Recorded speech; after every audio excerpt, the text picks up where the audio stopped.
Our Sun is 1,000,000 times the volume of Earth, and these stars make the Sun look like a grain of sand on an endless beach. For over a century, astronomers have been scanning the sky with one impossible question hanging over their heads: how big can a star actually get? Not theoretically, not in some computer model, but out there burning in the real universe, obeying the same laws of physics we think we understand. And the answer they've found is so extreme, so far beyond what most people imagine when they picture a star, that it breaks the sense of scale you've been carrying around your entire life. There is a star out there right now, so enormous that if you replaced our Sun with it, its surface would reach past Saturn, past the rings, past the orbit of the gas giants we've known since childhood. A sphere of fire so vast that light itself takes hours to travel around it. And here's the strangest part: we almost never found it. It sat there for decades, hidden in a distant star cluster, ignored, misclassified, dismissed as unimportant, until a handful of astronomers finally looked at the data closely enough to realize what they were seeing. This is not science fiction. This is the edge of observable reality, the place where stars stop behaving like the neat, tidy objects we learned about in school and start becoming something else entirely, something that challenges every assumption about how matter, gravity, and fusion are supposed to work. So how does a star grow this large? What separates an ordinary sun from a hypergiant that dwarfs everything around it?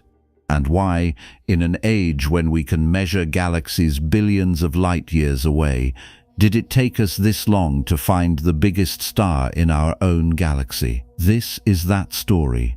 Welcome to Magnetic Space.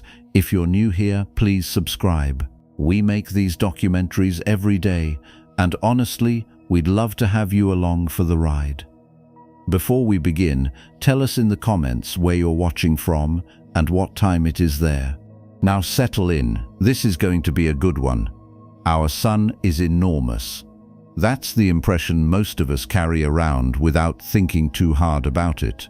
And by human standards, that impression is absolutely correct. You could line up 109 Earths side by side across the Sun's diameter and still have room left over for a few more continents.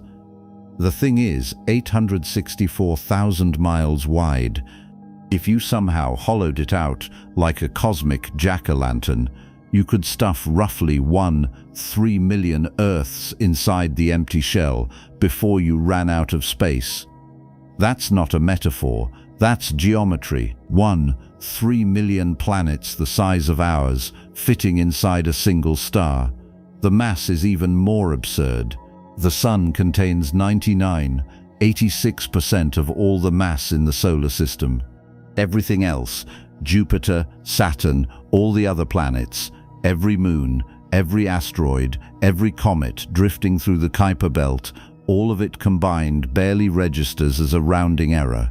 If you weighed the entire solar system on a cosmic scale, the Sun would account for 998 out of every 1,000 pounds. The planets wouldn't even move the needle. And it's not a solid object. It's a ball of superheated gas, mostly hydrogen and helium, held together by its own gravity and powered by nuclear fusion happening deep in its core. The surface temperature sits around 10,000 degrees Fahrenheit, hot enough to vaporize any known substance in less time than it takes you to blink.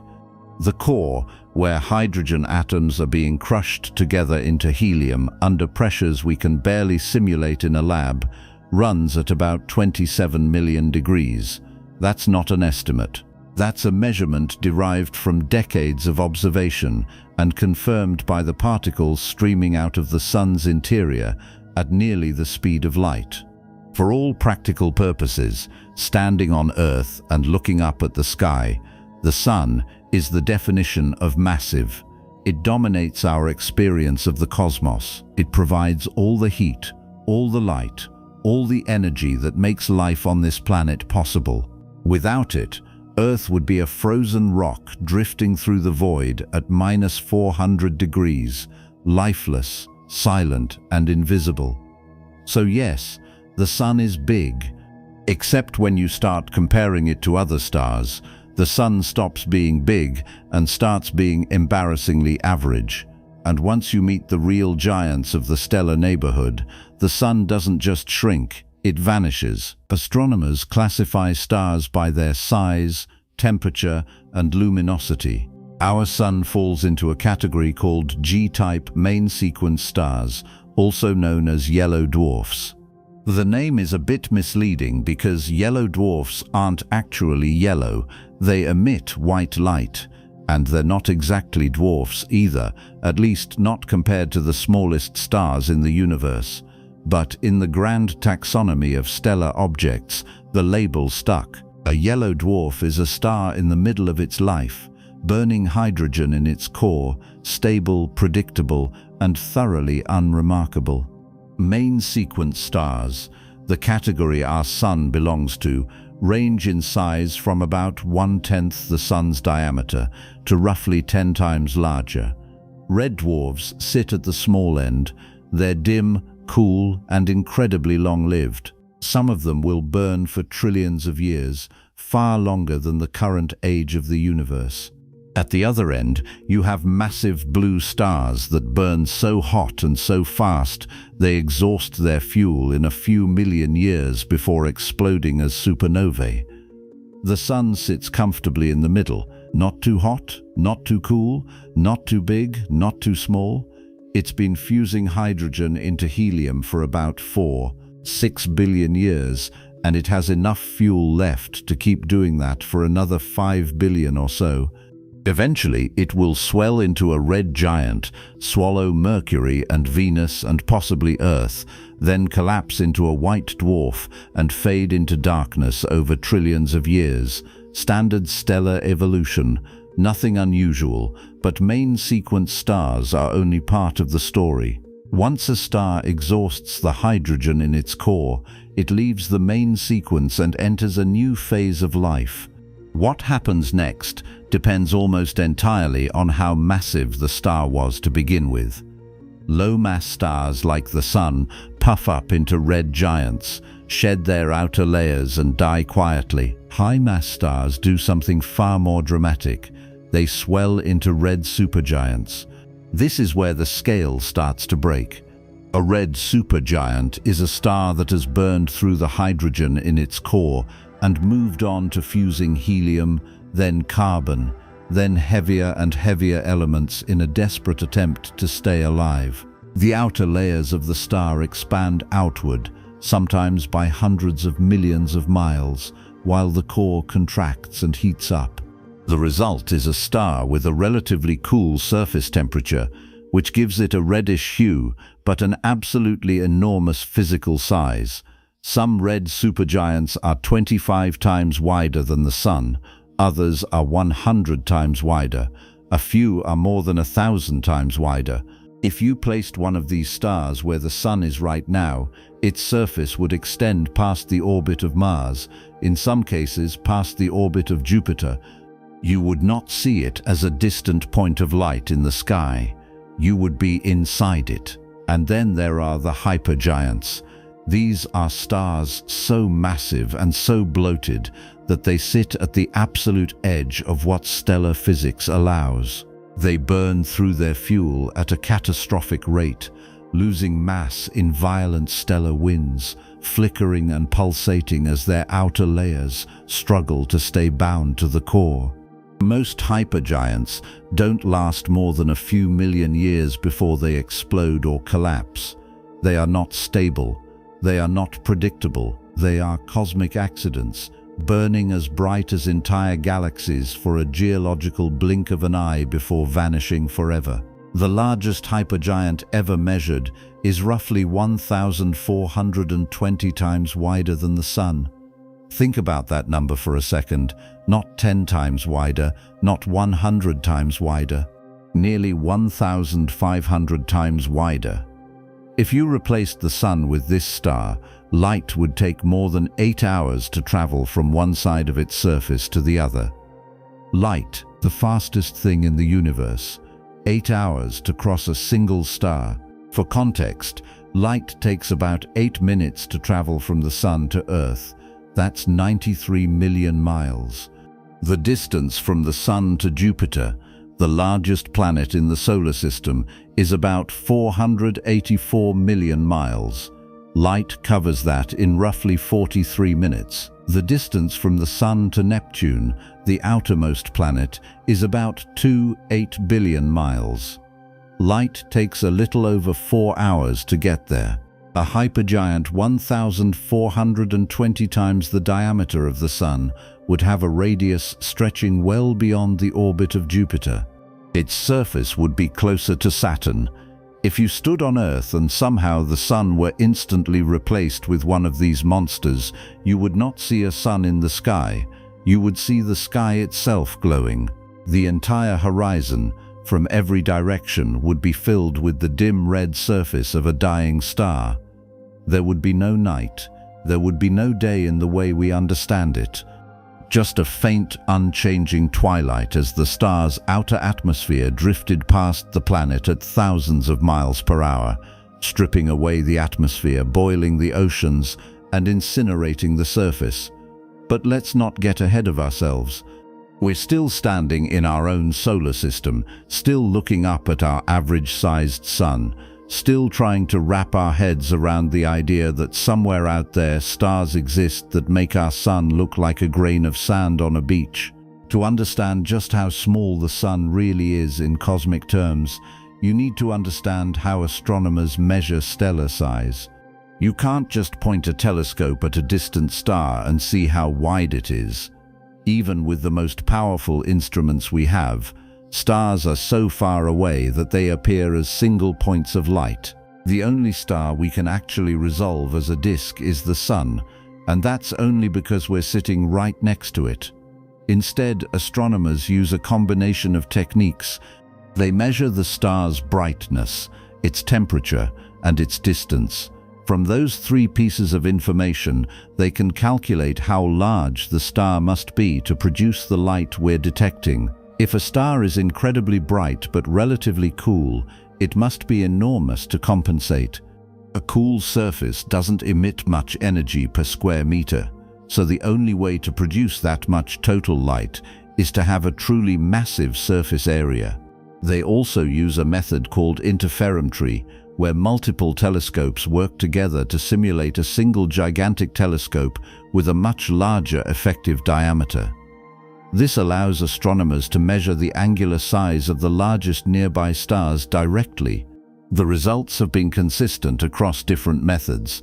The biggest stars really are as big as the math suggests, and the numbers are hard to believe even when you see them written down. Take Arcturus, a red giant located about 37 light-years from Earth. It's one of the brightest stars in the night sky, visible from almost anywhere on the planet. Arcturus is about 25 times wider than the Sun, not 25% wider. 25 times. If you placed it where the Sun is, its surface would extend halfway to the orbit of Mercury. Or take Sirius, the brightest star in Earth's night sky. Sirius is actually a binary system, two stars orbiting each other. The primary star, Sirius A, is about 7 times the diameter of the Sun and roughly twice as massive. It's hotter, brighter, and younger. By most measures, Sirius A is a more impressive star than our Sun, and it's still tiny compared to what's out there. The Sun's diameter is 864,000 miles. Multiply that by 25 and you get Arcturus.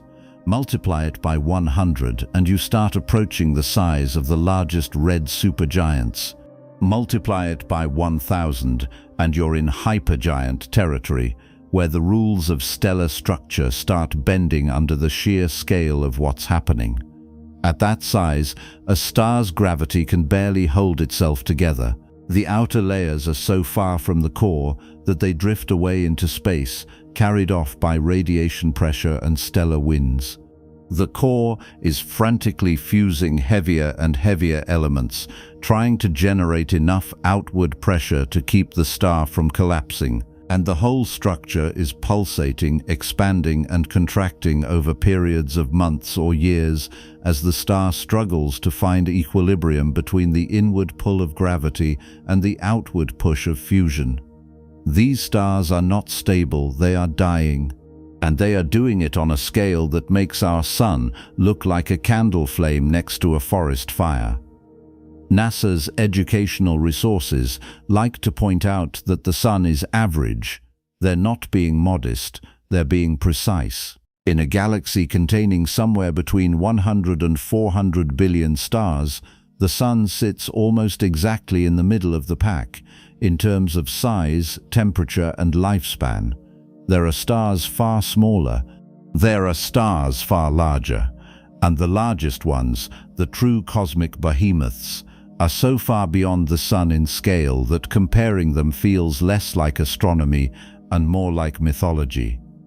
But they're real, and we've found them, not by accident, not by luck, but by methodically mapping the sky, measuring the light from distant stars, and calculating just how big something has to be to shine that bright from that far away. The sun contains 86% of the mass in our solar system. It dominates everything within billions of miles. It is the reason we exist, and in the larger universe, it is a speck of dust, a dim, ordinary middle-aged star in an unremarkable spiral arm of an average galaxy.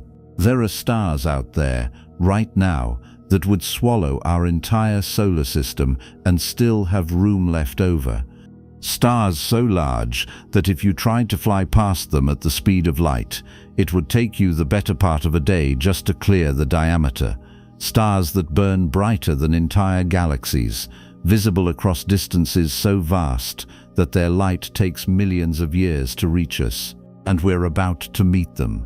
One by one, starting with a star you can see with your own eyes on a clear autumn night, glowing faintly red in the constellation Cepheus, a star that makes the sun look small, a star that was recognized as extraordinary more than 2 centuries ago, a star that earned a name that still fits, the Garnet Star. The Garnet Star, Mu Cepheia's fiery embrace. We're standing at the edge of something now. The sun behind us, shrinking in the rearview mirror of cosmic scale, and ahead of us, the first true giant, a star that has been sitting in the night sky for as long as humans have looked up, glowing faintly red in a constellation most people have never heard of, waiting patiently to be noticed. It took until the 1780s for someone to really see it. That someone was William Herschel, the man who discovered Uranus, mapped the Milky Way, and spent his nights obsessively cataloguing everything in the sky that didn't move like a planet or blink like a comet. Herschel was a musician by training, a composer and oboist, who taught himself astronomy in his spare time and built his own telescopes because he couldn't afford to buy one. By the time he pointed his homemade instrument at the constellation Cepheus, he had already discovered more objects than most professional astronomers of his era. He was good at noticing things other people missed. What he found in Cepheus was a star that glowed a deep, vivid red, not the pale orange of Arcturus, not the yellowish tint of Betelgeuse when it dims. A rich, saturated garnet red, the color of a gemstone held up to candlelight. Herschel was so struck by the color that he wrote about it specifically, calling it one of the most beautiful stars he had ever observed. The name stuck. Astronomers still call it the Garnet Star.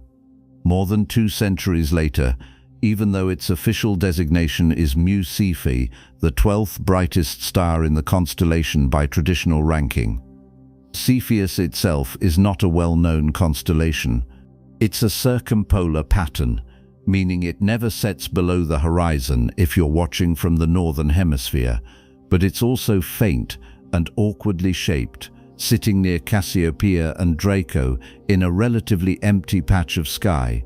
You need a clear night and patience to pick it out. Mu Cephei sits near the edge of a large nebula called IC 1396, a region of glowing gas and dark dust clouds where new stars are being born.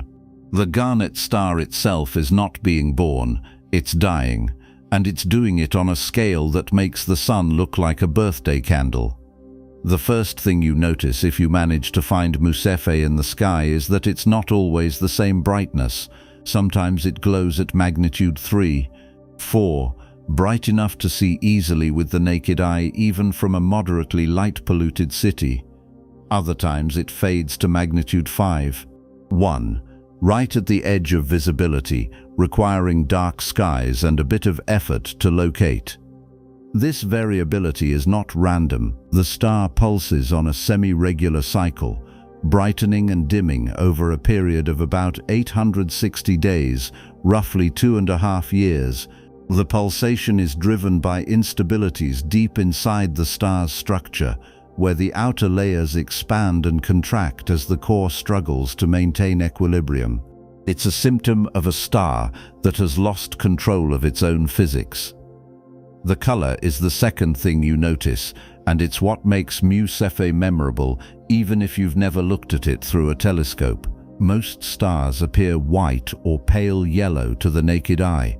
The human retina isn't great at detecting color in faint light, so unless a star is unusually bright or unusually red, your brain averages it out to something neutral.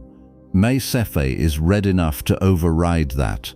If you find it on a clear autumn night and stare at it for a few seconds, the garnet hue becomes unmistakable. Herschel wasn't exaggerating.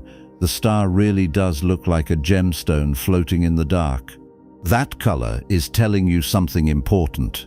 It's telling you the star's surface is cool, at least by stellar standards. Mu Cephei's effective temperature sits somewhere between 3,551 and 3,750 Kelvin. For comparison, the Sun's surface is about 5,778 Kelvin.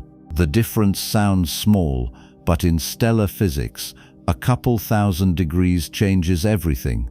A cooler surface radiates most of its energy in the infrared, shifting the visible light it does emit toward the red end of the spectrum.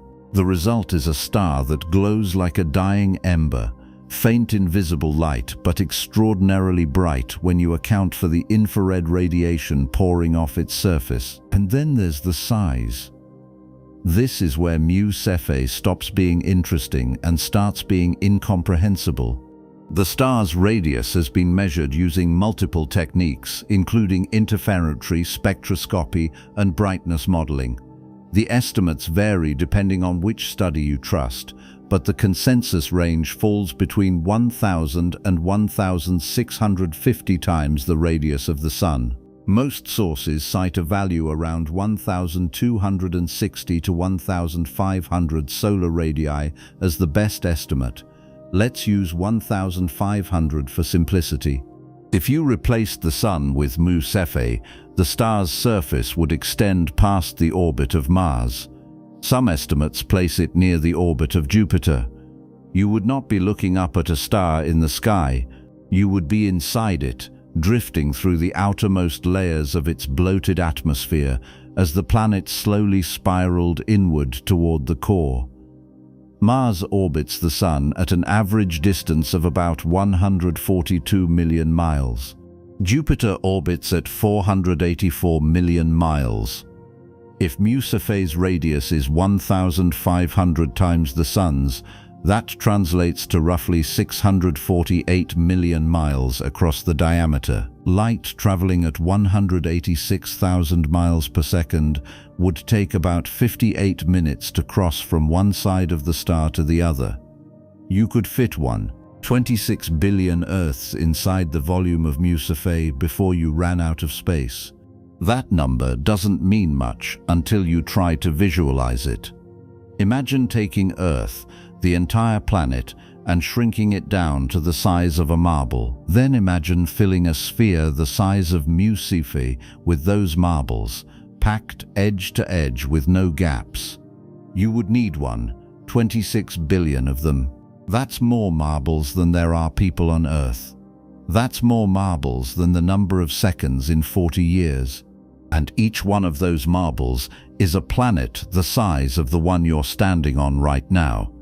The luminosity is just as absurd, depending on which study you cite. Mu Cephei radiates somewhere between 100,000 and 269,000 times more energy than the Sun. The range is wide because calculating the luminosity of a distant, variable, heavily obscured star is not straightforward. The star is surrounded by a thick shell of dust created by its own stellar winds, and that dust absorbs a lot of the visible light and re-radiates it in the infrared. You have to account for the dust, correct for the distance, factor in the pulsations, and make assumptions about the star's mass and composition. Every assumption introduces uncertainty, but even the low end of the estimate is staggering. 100,000 times the Sun's luminosity means Mu Cephei is pumping out as much energy in 1 second as the Sun produces in 27 hours. The high end of the estimate makes it nearly 3 times brighter. The distance to Mu Cephei is another source of uncertainty, and it matters because distance affects everything else we calculate. Early estimates placed the star at around 2,090 light-years from Earth. More recent measurements using parallax data from the Gaia satellite push the distance closer to 6,000 light-years. If the star is farther away, it must be intrinsically brighter to appear as bright as it does from Earth, which means the luminosity estimate goes up. It also means the star is physically larger than we thought. The current best guess seems to hover around 2,500 to 3,000 light-years, though the error bars are still uncomfortably wide. What we do know with more confidence is how this star ended up like this. Mu Cephei started its life as a high-mass star, probably somewhere around 19 times the mass of the Sun. That's big. Not the biggest star that can form, but well above the threshold where you stop worrying about living a long, boring life and start burning through your fuel at a catastrophic rate. A star that massive spends only about 10 million years on the main sequence, fusing hydrogen into helium in its core. For comparison, the Sun has been on the main sequence for 6 billion years and has another 5 billion to go. Mu Cephei burned through its hydrogen budget in less time than it takes for a mountain range on Earth to erode. When the hydrogen in the core ran out, the core contracted and heated up, igniting a shell of hydrogen burning around the inert helium core. The outer layers of the star, no longer supported by the pressure from core fusion, began to expand. The star left the main sequence and became a red giant. Then it ignited helium fusion in the core, fusing helium into carbon and oxygen. That phase doesn't last long either, maybe 1 million years. Then the helium runs out, the core contracts again, and the star enters the final act. It's now fusing carbon in the core, or possibly oxygen, and the outer layers have expanded so far that the star has become a red supergiant or a red hypergiant, depending on how you classify it. Mu Cephei is losing mass at a ferocious rate. Current estimates put the mass loss at around 1/10,000,000th of a solar mass per year. That might sound small, but over the course of a few thousand years it adds up. The star has already shed enough material to create a thick dust shell extending roughly 15,000 astronomical units from the core. That's about 375 times the distance from the Sun to Pluto. The dust is expanding outward at roughly 10 kilometers per second, pushed by radiation pressure and stellar winds. The shell is probably between 2,000 and 5,000 years old, meaning it was ejected sometime around the time the ancient Egyptians were building the pyramids or the ancient Greeks were just starting to write down their myths. There's also evidence of a mole sphere, a region of the star's outer atmosphere where water vapor molecules are present in surprising quantities. This shouldn't be possible in a star this hot, but the outer layers of a red supergiant are so diffuse and so cool that chemistry starts behaving more like chemistry on a planet than chemistry in a star. Water vapor, titanium oxide, carbon monoxide, all kinds of complex molecules form and survive in these extended atmospheres before being blown away into space. The star is not stable. It can't be. The outer layers are barely bound to the core. Gravity is still holding the star together, but only just. The radiation pressure from the core is pushing outward. The stellar winds are stripping away the surface, and the pulsations are shaking the entire structure every few years. At some point, probably within the next few 100,000 years, Mu Cephei will reach the end of its fuel supply. The core will begin fusing heavier and heavier elements, working its way up the periodic table from carbon to oxygen to neon to magnesium to silicon and finally to iron. Each stage releases less energy than the one before, and each stage happens faster. The final stages from silicon to iron take only a few days. Iron is where fusion stops being profitable. Fusing iron into heavier elements doesn't release energy. It absorbs it. Once the core fills with iron, there's no more fuel left, no more outward pressure, nothing to hold the star up against its own gravity. The core collapses in less than a second. Protons and electrons are crushed together, merging into neutrons.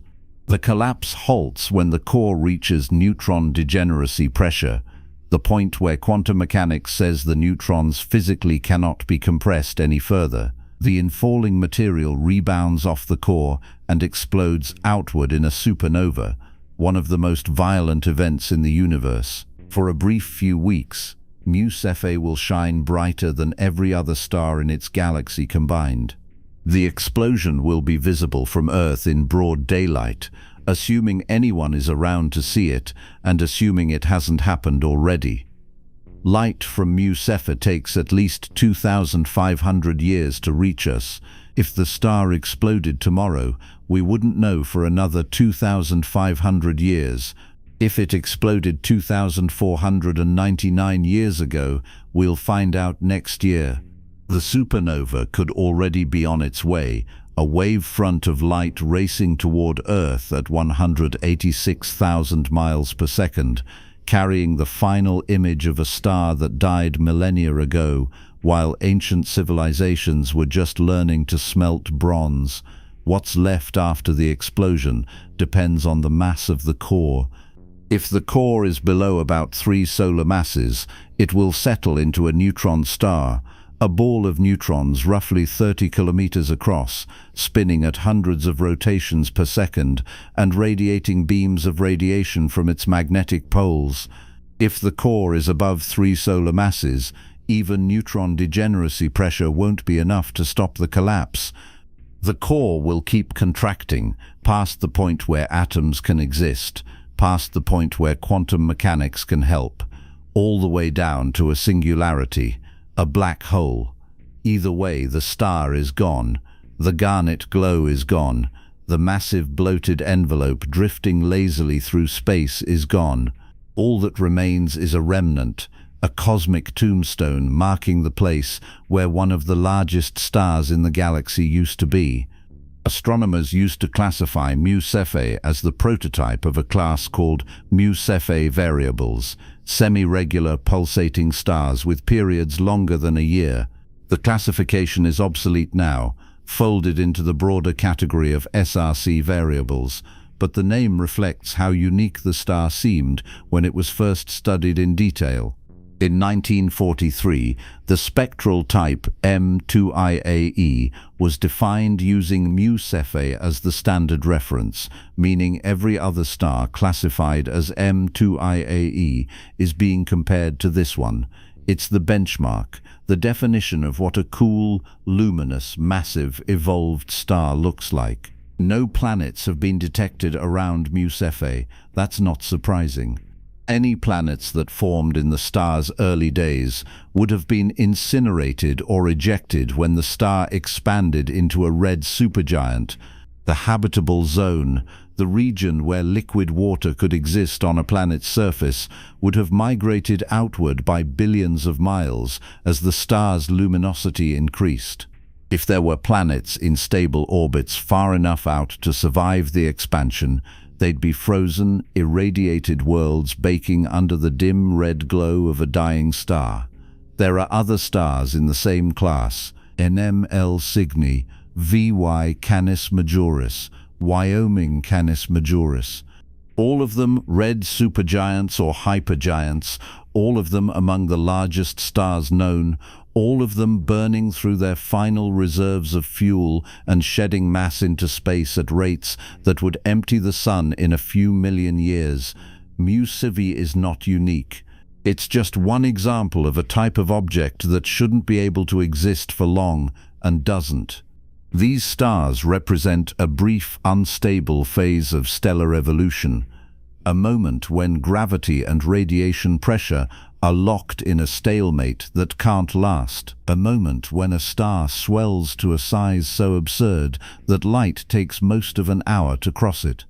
And you can see it, right now, tonight, if the sky is clear and you know where to look. It's there, glowing faintly red in Cepheus, 1,500 times wider than the sun, radiating 250,000 times more energy, slowly tearing itself apart in preparation for the explosion that will end it. Herschel saw it in the 1780s with a homemade telescope.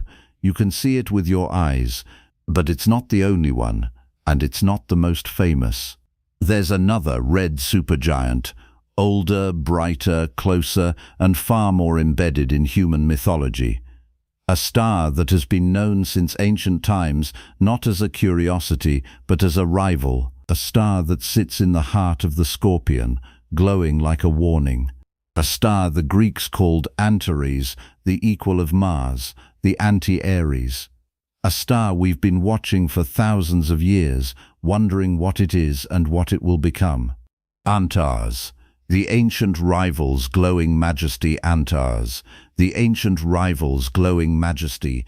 The Greeks looked up at the night sky and saw a red star glowing in the heart of Scorpius, the Scorpion. And they looked over at Mars, the red planet wandering slowly through the zodiac, and they noticed something. The star and the planet were nearly the same color, same intensity, same ominous glow. From the ground, without a telescope, without any way to measure distance or size or temperature, the two objects looked like equals.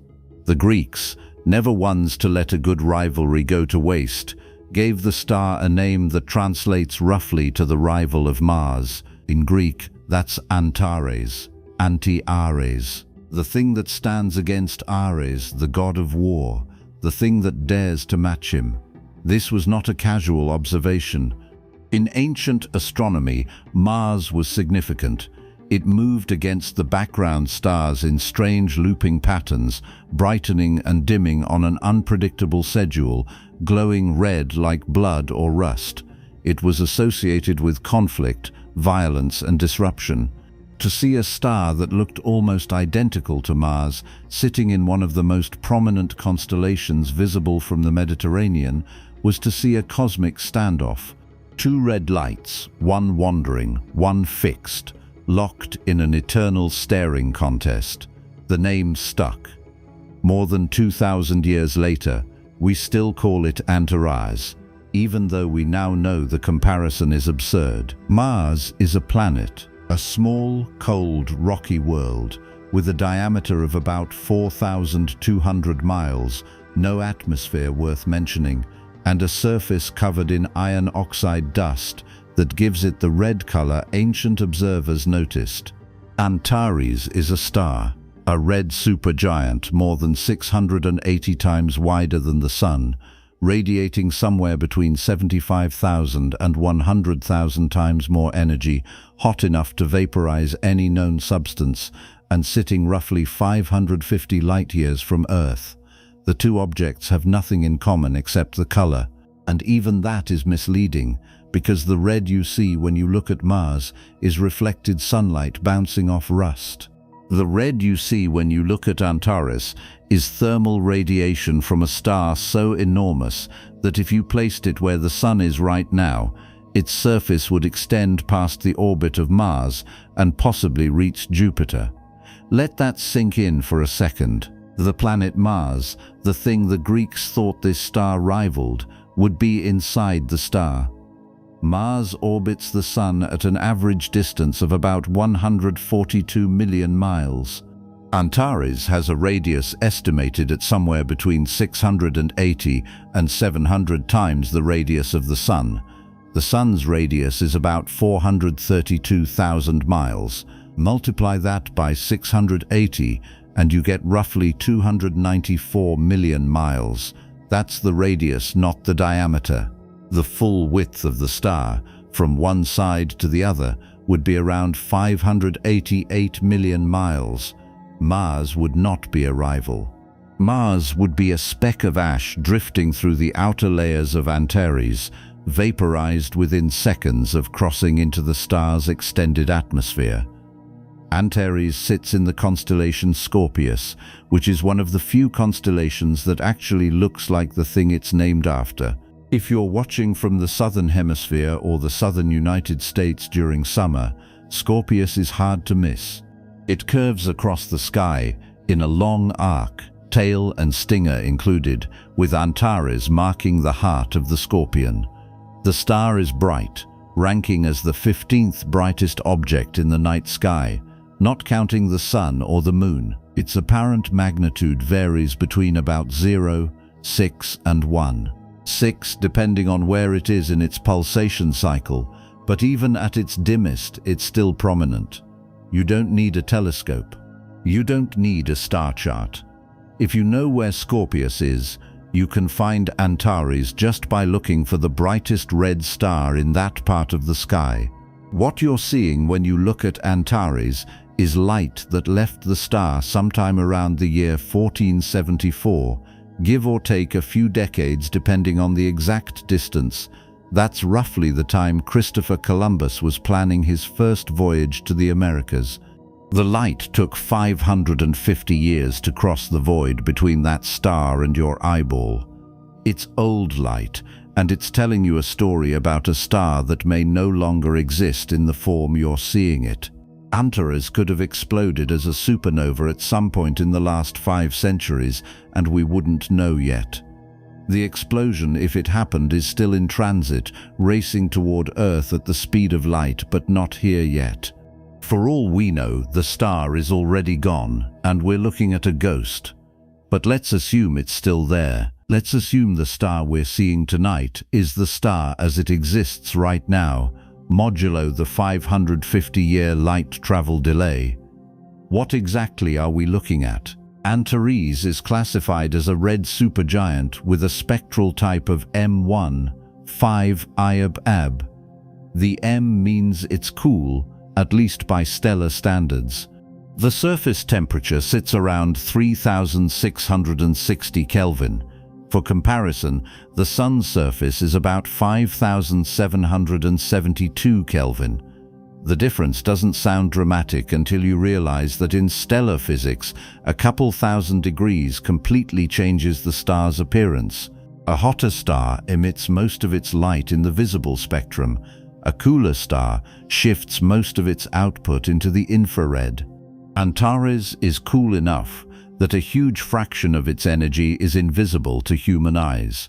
What we see as a dim red glow is only a tiny slice of the total radiation pouring off the star's surface. If you could see in infrared, Antares would be blindingly bright, one of the most luminous objects in the night sky. The mass of Antares is estimated at around 12 solar masses, though some studies push it as high as 14, 3.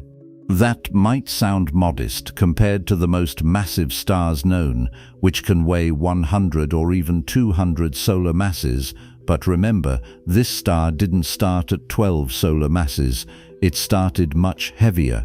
Current estimates suggest the progenitor star, the main sequence object that eventually became Antares, weighed somewhere between 15 and 17 solar masses. It's lost several solar masses worth of material over the course of its life, blown away by stellar winds and radiation pressure as the star evolved off the main sequence and expanded into a red supergiant. That mass loss is ongoing. Antares is shedding material right now, continuously, at a rate that would horrify any star trying to maintain structural stability. The stellar wind carries away gas from the outer layers of the star, enriching the surrounding space with heavy elements forged in the star's core. Over millions of years, that material will drift outward, mix with the interstellar medium, and eventually get incorporated into the next generation of stars and planets. The carbon in your body, the oxygen you're breathing, the iron in your blood, all of it was made inside stars like Antares and scattered into space when those stars died. You are, quite literally, made of dead stars. Antares is in the process of contributing its share to the cosmic recycling program. The luminosity of Antares is where things get truly absurd. Depending on which study you trust and how you account for the infrared radiation, the total energy output ranges from about 75,900 to 100,000 times the luminosity of the Sun. Some estimates push it as high as 128,900 solar luminosities. Let's stick with the conservative figure of 75,900. That means Antares is radiating as much energy in 1 second as the Sun produces in roughly 21 hours, every second. The star is not burning hydrogen in its core anymore. It exhausted that fuel millions of years ago. It's burning helium, or possibly heavier elements like carbon and oxygen, depending on how far along it is in its evolutionary track. Each stage of fusion releases less energy than the one before, but the star compensates by ramping up the rate of fusion and expanding its outer layers to shed the excess heat. The result is a star that's extraordinarily bright but structurally unstable. The outer atmosphere is so diffuse that it barely qualifies as a surface in the way we normally think of surfaces. The density is closer to what you'd find in a laboratory vacuum chamber than in any solid or liquid material. If you could somehow fly a spaceship through the outer layers of Antares, you wouldn't notice when you crossed the boundary. The gas around you would gradually get thicker and hotter as you descended. But there would be no sharp edge, no moment where you'd say, okay, now we're inside the star. You'd just keep falling deeper into an increasingly hot, increasingly dense fog of hydrogen and helium until the temperature got high enough to vaporize your spacecraft and everyone inside it. Astronomers have been trying to measure the size of Antares accurately for more than a century, and the results have been all over the place. The first serious attempt came in 1925 when Francis G. Pease used an interferometer at the Mount Wilson Observatory to measure the star's angular diameter. He got a value of about 463 to 497 solar radii, which at the time made Antares the largest star known. The measurement was groundbreaking because it was the first time anyone had directly resolved the disk of a star other than the Sun. Up until that point, even the largest stars appeared as single points of light through the best telescopes available. Interferometry changed that by combining the light from multiple mirrors or telescopes to simulate a much larger instrument, allowing astronomers to measure the apparent size of nearby giant stars with enough precision to calculate their true diameters. Since then, the estimates have climbed. Modern studies using more sophisticated techniques put the radius somewhere between 680 and 700 solar radii. though the exact number depends on how you define the edge of the star. The outer atmosphere of a red supergiant is not a clean boundary. It's a gradual transition from the hot, dense inner layers to the cool, diffuse outer envelope, and there's no universal agreement on where you draw the line. Some measurements focus on the photosphere, the layer where most of the visible light escapes. Others include the extended atmosphere, which can stretch much farther out. A 2013 imaging study found that the outer atmosphere extended to about 1:2 to 1, 4 times the photospheric radius, adding tens of millions of miles to the effective size of the star. What makes Antares particularly interesting and particularly frustrating to measure is that it's a variable star, not a regular pulsating variable like a Cepheid, but a slow, irregular variable. The brightness changes over time, dipping and brightening on no fixed schedule.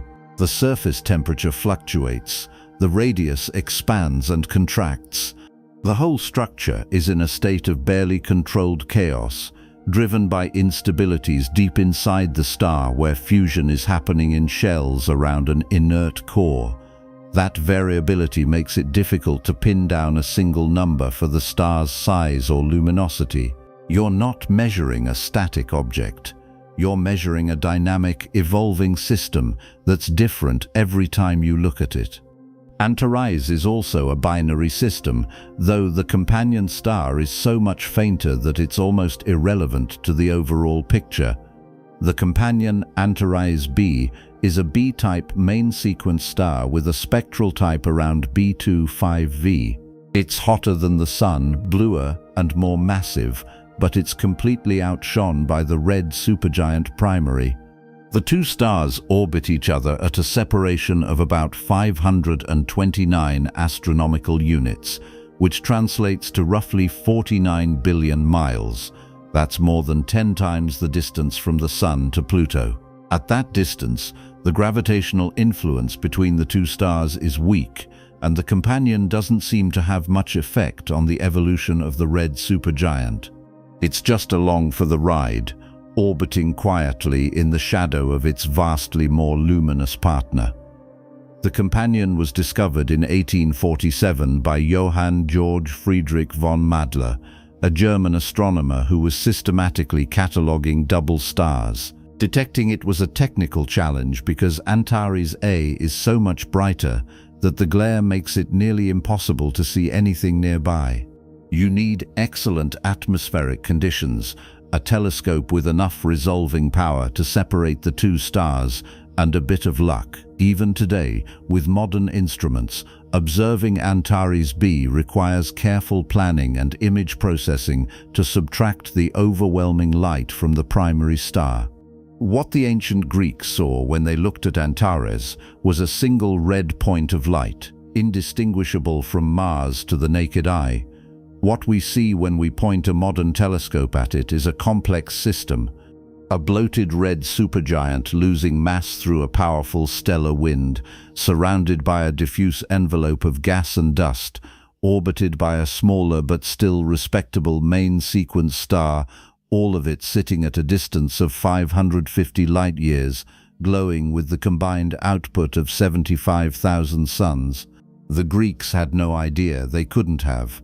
But they noticed the color, and they noticed that it matched Mars, and they gave it a name that honored the resemblance. In their ignorance, they stumbled onto something true. Both objects are red.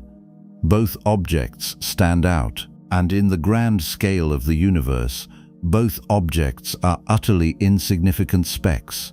Mars is a dead rock. Antares is a dying star. Neither one is a rival to anything except our own inflated sense of importance. But here's the thing, for all its size, for all its luminosity, Antares is not even close to the largest star we've found.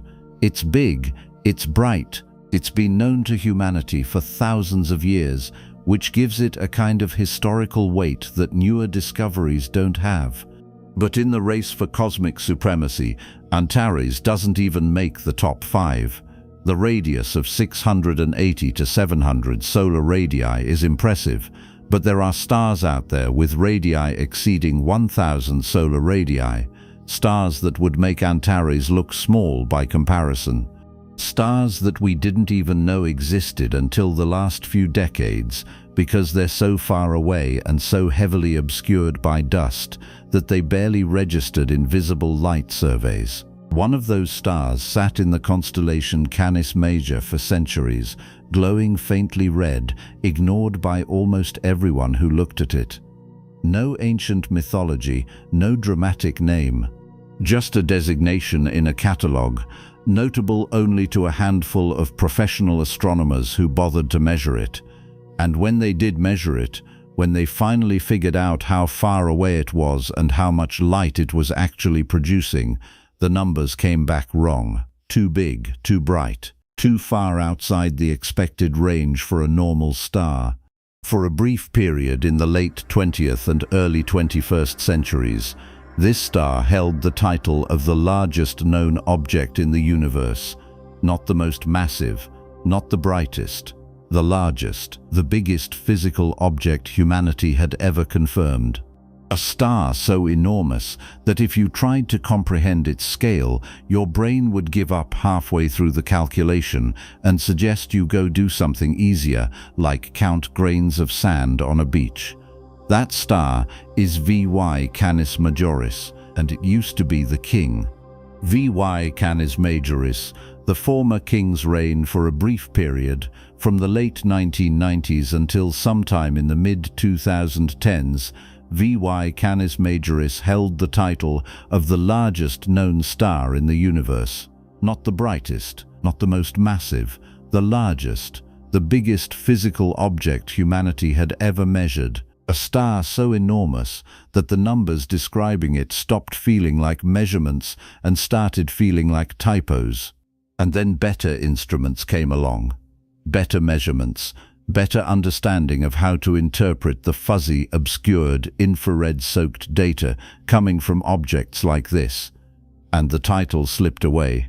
VY Canis Majoris was demoted, downgraded, knocked off the throne it had occupied for more than a decade. The king became the former king. And the story of how that happened is as interesting as the star itself. VY Canis Majoris sits in the constellation Canis Major, the larger of the two hunting dogs following Orion across the winter sky. Canis Major is famous mostly because it contains Sirius, the brightest star visible from Earth. VY Canis Majoris is not famous. It's not bright. You can't see it with your naked eye unless you have exceptional vision, a perfectly dark sky, and the patience to stare at the right patch of nothing until your eyes adjust. At its brightest, the star reaches a visual magnitude of about 6.5, right at the edge of naked eye visibility. Most of the time it's dimmer than that, fading to magnitude 9.6 during its irregular pulsation cycle. You need binoculars at minimum, and preferably a telescope, to pick it out from the background stars. The star sits roughly 3,900 light-years from Earth. That distance estimate has bounced around over the years as parallax measurements improved, but the current best guess lands somewhere between 3,900 and 3,930 light-years, depending on which study you trust. It's far enough that the light reaching your telescope tonight left the star around the time humans were just starting to figure out how to smelt bronze. Far enough that any supernova explosion, if it's already happened, is still in transit and won't arrive for centuries or millennia.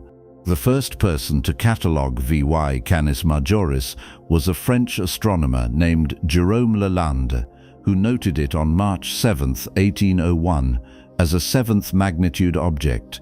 Lalande was in the middle of compiling a massive star catalogue, one of the most ambitious projects of the era, and VY Canis Majoris was just another entry on a very long list. He marked it down, moved on, and that was that. The star sat quietly in the catalogue for the next 150 years, ignored by almost everyone, Just another faint red dot in a part of the sky full of faint red dots. By the mid-19th century, a few astronomers noticed the star was doing something odd.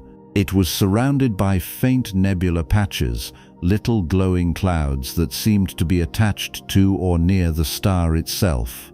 Some observers working with the relatively primitive telescopes of the time suspected VY Canis Majoris might actually be multiple stars clustered together, each one contributing to the glow. That hypothesis lasted until 1957, when better observations confirmed it was a single star. The nebula patches weren't separate objects.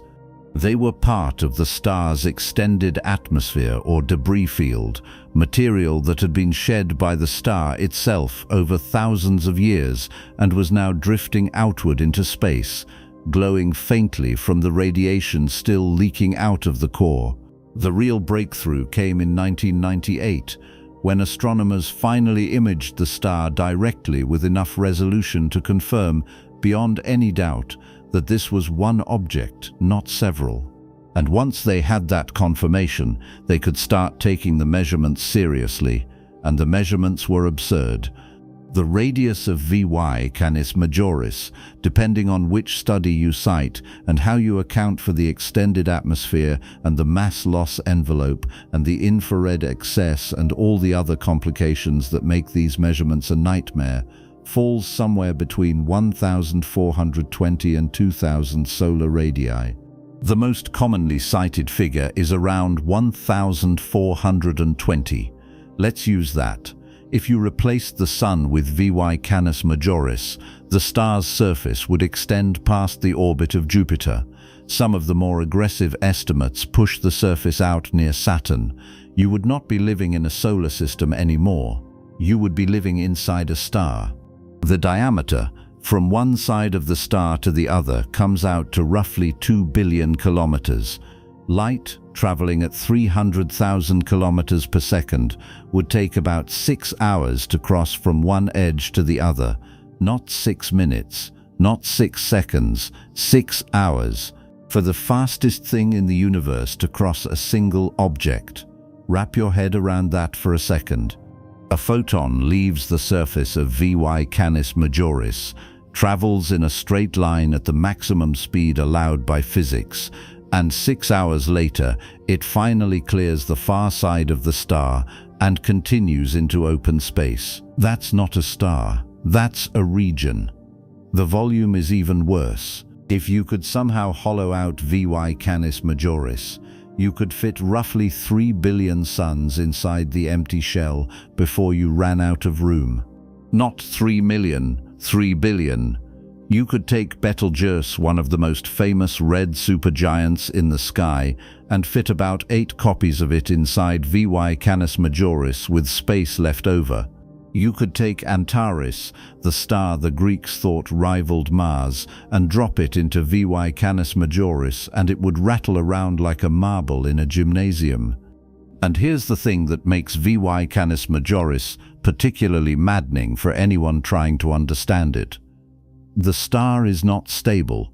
The radius is not a fixed number. The surface, if you can even call it a surface, is constantly fluctuating, pulsating, expanding and contracting over a period of about 956 days. That's roughly 2.5 years per cycle. The brightness changes too, swinging between magnitude 6, 5 and 9. 6 with no predictable pattern. Astronomers have classified it as a slow, irregular variable, meaning the pulsations don't follow a clean periodic rhythm like a Cepheid or a mirror-type star. The star just kind of wobbles, brightens, dims, wobbles some more, on a schedule only it understands. The classification itself is disputed. The General Catalogue of Variable Stars lists VY Canis Majoris as a semi-regular variable, type SRC. The American Association of Variable Star Observers classifies it as a slow, irregular variable, type LC. These are not trivial distinctions. They reflect genuine disagreement about what kind of physical process is driving the variability. Is the star pulsating in a semi-regular way that we just haven't figured out yet? Or is the whole structure so chaotic and so unstable that calling it regular in any sense is a mistake? Nobody knows for sure. The data is messy. The star is obscured by its own mass loss envelope. Every measurement comes with error bars wide enough to drive a truck through. The mass of VY Canis Majoris is estimated at around 17 solar masses, though some studies push it higher. That might sound modest compared to the star's physical size, but remember, this star started out much heavier. It's been losing mass for a long time, shedding material through powerful stellar winds that strip away the outer layers and blow them into space. The current estimate is that the star is losing mass at a rate of about 30 times the mass of Earth every single year. That's not a metaphor. Every year, the equivalent of 30 Earths worth of gas gets ripped off the surface of VY Canis Majoris and flung outward at speeds of several kilometers per second, pushed by radiation pressure from the core. That mass loss is one of the reasons measuring the star's size is so difficult. When you point a telescope at VY Canis Majoris, you're not just looking at the star. You're looking at the star plus a thick, dusty, asymmetric envelope of gas and debris surrounding it, glowing faintly from the star's radiation and blocking a huge fraction of the visible light. The envelope extends outward for thousands of astronomical units, blurring the boundary between where the star ends and where space begins. Trying to measure the radius of the star itself is like trying to measure the size of a light bulb hidden inside a thick cloud of smoke. You can estimate, you can model, but you can't see the light bulb directly. The surface temperature of VY Canis Majoris is somewhere between 3,200 and 3,490 Kelvin, depending on which part of the star you're measuring and when you measure it. For comparison, the Sun's surface sits at about 5,500 Kelvin. VY Canis Majoris is cooler, which is why it glows red instead of yellow or white. That cool temperature is also why the star radiates most of its energy in the infrared rather than the visible spectrum. If you looked at VY Canis Majoris with human eyes from a safe distance, you'd see a dim red glow, unimpressive and easy to miss. If you looked at it with an infrared camera, it would be one of the brightest objects in that entire region of the sky. VY Canis Majoris is the brightest local object in the 5 to 20 micron wavelength range, outshining everything around it by a ridiculous margin. The total luminosity, accounting for all wavelengths, is somewhere between 178,000 and 400,000 times the luminosity of the Sun. The range is wide because calculating luminosity requires knowing the distance, the temperature, the radius, and the amount of light being absorbed and re-radiated by the surrounding dust, and every one of those numbers has uncertainty built into it. But even the low end of the estimate is staggering. 178,000 times the Sun's output means VY Canis Majoris is radiating as much energy in 1 second as the Sun produces in about 2 days. The high end of the estimate is more than twice that. The star is pumping out energy at a rate that makes the Sun look like a desk lamp. This is a hypergiant. Not a supergiant, a hypergiant. The classification is reserved for the most massive, most luminous, most unstable stars in the galaxy. Stars that sit at the absolute edge of what stellar physics allows. Stars that are losing mass so fast they might not survive long enough to finish their normal evolutionary track. VY Canis Majoris is classified as M5, which places it among the coolest hypergiants known. Most hypergiants are hotter, bluer, and more compact. VY Canis Majoris is a red hypergiant, which is a rarer and more extreme version of an already extreme class of object. The star started its life as a hot, bright, blue O-class star with a mass roughly twice what it has now. It spent a few million years on the main sequence, fusing hydrogen into helium in its core, burning through its fuel at a catastrophic rate. Then the hydrogen ran out. The core contracted. The outer layers expanded. The star left the main sequence and began fusing helium. Then helium ran out. The core contracted again. The star expanded further, growing larger and cooler as it climbed the evolutionary ladder, fusing heavier and heavier elements in a desperate attempt to generate enough pressure to hold itself up against gravity. Right now, VY Canis Majoris is probably fusing carbon or oxygen in its core, possibly neon or magnesium, depending on how far along it is in the process. Each stage releases less energy than the one before. Each stage happens faster. The star is running out of time. At some point, probably within the next few 100,000 years, it will reach the end of the line. The core will fill with iron, fusion will stop, gravity will win, and the star will explode. Except it might not explode in the way most supernovae do. VY Canis Majoris is so massive and so bloated that some models predict it will produce a hypernova, a supernova on steroids, releasing 10 to 100 times more energy than a typical core collapse event. Other models suggest the core might be so massive that even a supernova won't be enough to stop the collapse. The core will blow through neutron degeneracy pressure and keep falling all the way down to a singularity, forming a black hole without ever producing the characteristic outward explosion. If that happens, the star will just vanish. One day it's there, a massive red hypergiant dominating its corner of the sky. The next day, nothing. Just a black hole where a star used to be, surrounded by a faint, glowing shell of debris. The star is embedded in a massive molecular cloud called Xi-2310, which spans about 480 arc-minutes of the sky. It's also located near a young open cluster called NGC 2362, though it's not clear if VY Canis Majoris is actually a member of the cluster or just happens to be in the same line of sight. The star is young, less than 10 million years old, which is almost nothing in cosmic terms. The Sun is 6 billion years old. VY Canis Majoris has existed for less than 1/5 of 1% of that time, and it's already nearly dead. That's the price of being massive. You burn bright, you burn fast, and you don't last. No exoplanets have been detected around VY Canis Majoris. That's not surprising. Any planets that formed in the star's early days would have been vaporized or ejected when the star expanded into a hypergiant.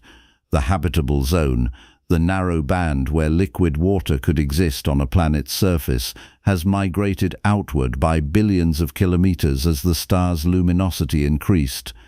If there were planets in stable orbits far enough out to survive, they'd be frozen, irradiated wastelands bathed in the dim red glow of a dying star. One of the most interesting features of VY Canis Majoris is its spectral lines. The hydrogen lines show what astronomers call P Cygni profiles, a specific pattern of absorption and emission that's typically associated with luminous blue variables, not red hypergiants. A P Cygni profile indicates that material is being ejected from the star at high speed, creating a shell of gas that absorbs some wavelengths of light while emitting others. The presence of this feature in a red hypergiant is unusual and suggests that the mass loss process is even more violent and complex than standard models predict. VY Canis Majoris was also one of the first stars where astronomers detected radio masers, regions of the surrounding gas where molecules are amplifying specific wavelengths of radio emission, the way a laser amplifies light. The masers in VY Canis Majoris are produced by water vapor, silicon monoxide, and other molecules in the extended atmosphere. Studying these masses has allowed astronomers to map the structure of the mass loss envelope in extraordinary detail, revealing a chaotic asymmetric distribution of gas and dust that doesn't match the clean spherical shells predicted by early models. The debate over VY Canis Majoris's exact size has been going on for more than 2 decades, and it's still not settled. Early estimates in the late 1990s pushed the radius as high as 2,000 or even 2,500 solar radii, making the star by far the largest known object in the universe. Those estimates were based on models that assumed a relatively simple spherical geometry for the star and its surrounding envelope. As better data came in, the models got more sophisticated and the estimates came down. By the mid-2010s, the consensus had shifted to around 1,420 solar radii, which is still enormous but no longer the undisputed champion. Part of the problem is defining what you mean by the star's radius. Do you measure to the photosphere, the layer where most of the visible light escapes? Do you include the extended molecular atmosphere? Do you count the mass loss envelope? Different studies use different definitions, and the answers can vary by hundreds of solar radii depending on which boundary you choose. There's no universal standard, which means every new study has to specify exactly what it's measuring before the number means anything. And then better instruments found other stars farther away, more heavily obscured, harder to measure. Stars that, once the dust cleared and the models settled, turned out to be even larger than VY Canis Majoris. Stars like UY Scuti, a red supergiant in the constellation Scutum that briefly held the title of largest known star after VY Canis Majoris was downgraded. Stars like Stephenson 218, a hypergiant buried so deep inside a massive star cluster that astronomers didn't even know it existed until the late 20th century. VY Canis Majoris was the king. It sat at the top of the list for more than a decade, unchallenged, the biggest thing anyone had ever found. And then the crown slipped. Not because the star got smaller, but because we got better at measuring, and we found things that were bigger. But here's the thing, losing the title doesn't make VY Canis Majoris any less remarkable. It's still one of the largest stars in the galaxy. It's still radiating hundreds of thousands of times more energy than the Sun. It's still shedding 30 Earths worth of mass every year. It's still dying in one of the most violent and spectacular ways a star can die. It's still out there, glowing faintly red in Canis Major, ticking down the clock toward an explosion that will, for a few brief weeks, make it one of the brightest objects in the galaxy. The demotion is a reminder that astronomy is not a static field. The biggest, the brightest, the farthest, all of those titles are temporary. Every new telescope, every new technique, every refinement in how we measure distance or size or luminosity shifts the rankings. What we think we know today is the best guess we can make with the tools we have. Tomorrow the tools get better, and the guess changes. VY Canis Majoris was the king. Now it's the former king. And somewhere out there, probably buried inside a dense molecular cloud or hidden behind a thick veil of dust, there's a star even larger than VY Canis Majoris that we haven't found yet. Or maybe we have found it. Maybe it's sitting in a catalogue right now, listed as a faint infrared source, waiting for someone to take a closer look and realize what they're seeing. That's how these things go. The universe is full of monsters. We just have to know where to look. UY Scuti, the dethroned monarch's story, VY Canis Majoris was the king. Then it wasn't. The measurements tightened, the instruments improved, and the throne changed hands. The new king, for a while at least, was a star most people had never heard of. A dim red supergiant sitting in a constellation so obscure that even amateur astronomers sometimes forget it exists. Its name was Uy and for a brief shining moment in the mid-2010s, it held the title of the largest known star in the universe. Media outlets picked up the story. YouTube channels made videos with thumbnails showing a bloated red sphere swallowing entire planetary systems. Articles declared it the biggest thing humanity had ever measured, a star so enormous that if you placed it where the Sun is right now, its surface would stretch past the orbit of Jupiter and possibly reach Saturn. The numbers were extraordinary, the images were dramatic, and the science, as it turned out, was messier than anyone wanted to admit. Uy was not a new discovery. Astronomers at the Bonn Observatory in Germany catalogued it back in 1860 as part of a routine survey of the southern sky. It was listed as a faint variable star in the constellation Scutum, a small, shield-shaped pattern squeezed between Aquila and Sagittarius. Scutum is not a famous constellation. It doesn't have any bright stars. It doesn't have any mythology attached to it. It was invented in the 17th century by a Polish astronomer who wanted to honor a king, and it has been sitting quietly in the southern sky ever since, ignored by almost everyone except professional star mappers and the kind of amateur astronomers who pride themselves on knowing every single constellation, even the boring ones. Uy sat in that constellation for more than 150 years, glowing faintly red, pulsating on an irregular schedule, occasionally brightening enough to be picked up by variable star observers, and otherwise minding its own business. Nobody thought it was special. Nobody thought it was worth more than a footnote in a catalogue. Then in 2012, a team of astronomers used the Very Large Telescope in Chile, one of the most powerful ground-based observatories in the world, to measure the angular diameter of Uy using a technique called interferometry. Interferometry works by combining the light from multiple telescopes to simulate a single gigantic telescope with a much larger effective diameter. The technique allows astronomers to resolve objects that would otherwise appear as single points of light, measuring the apparent size of the star's disk on the sky with extraordinary precision. The VLT team pointed their instrument at Uy, measured the angular diameter, calculated the distance using the best available data, and ran the numbers. The result they got was somewhere around 1,700 solar radii.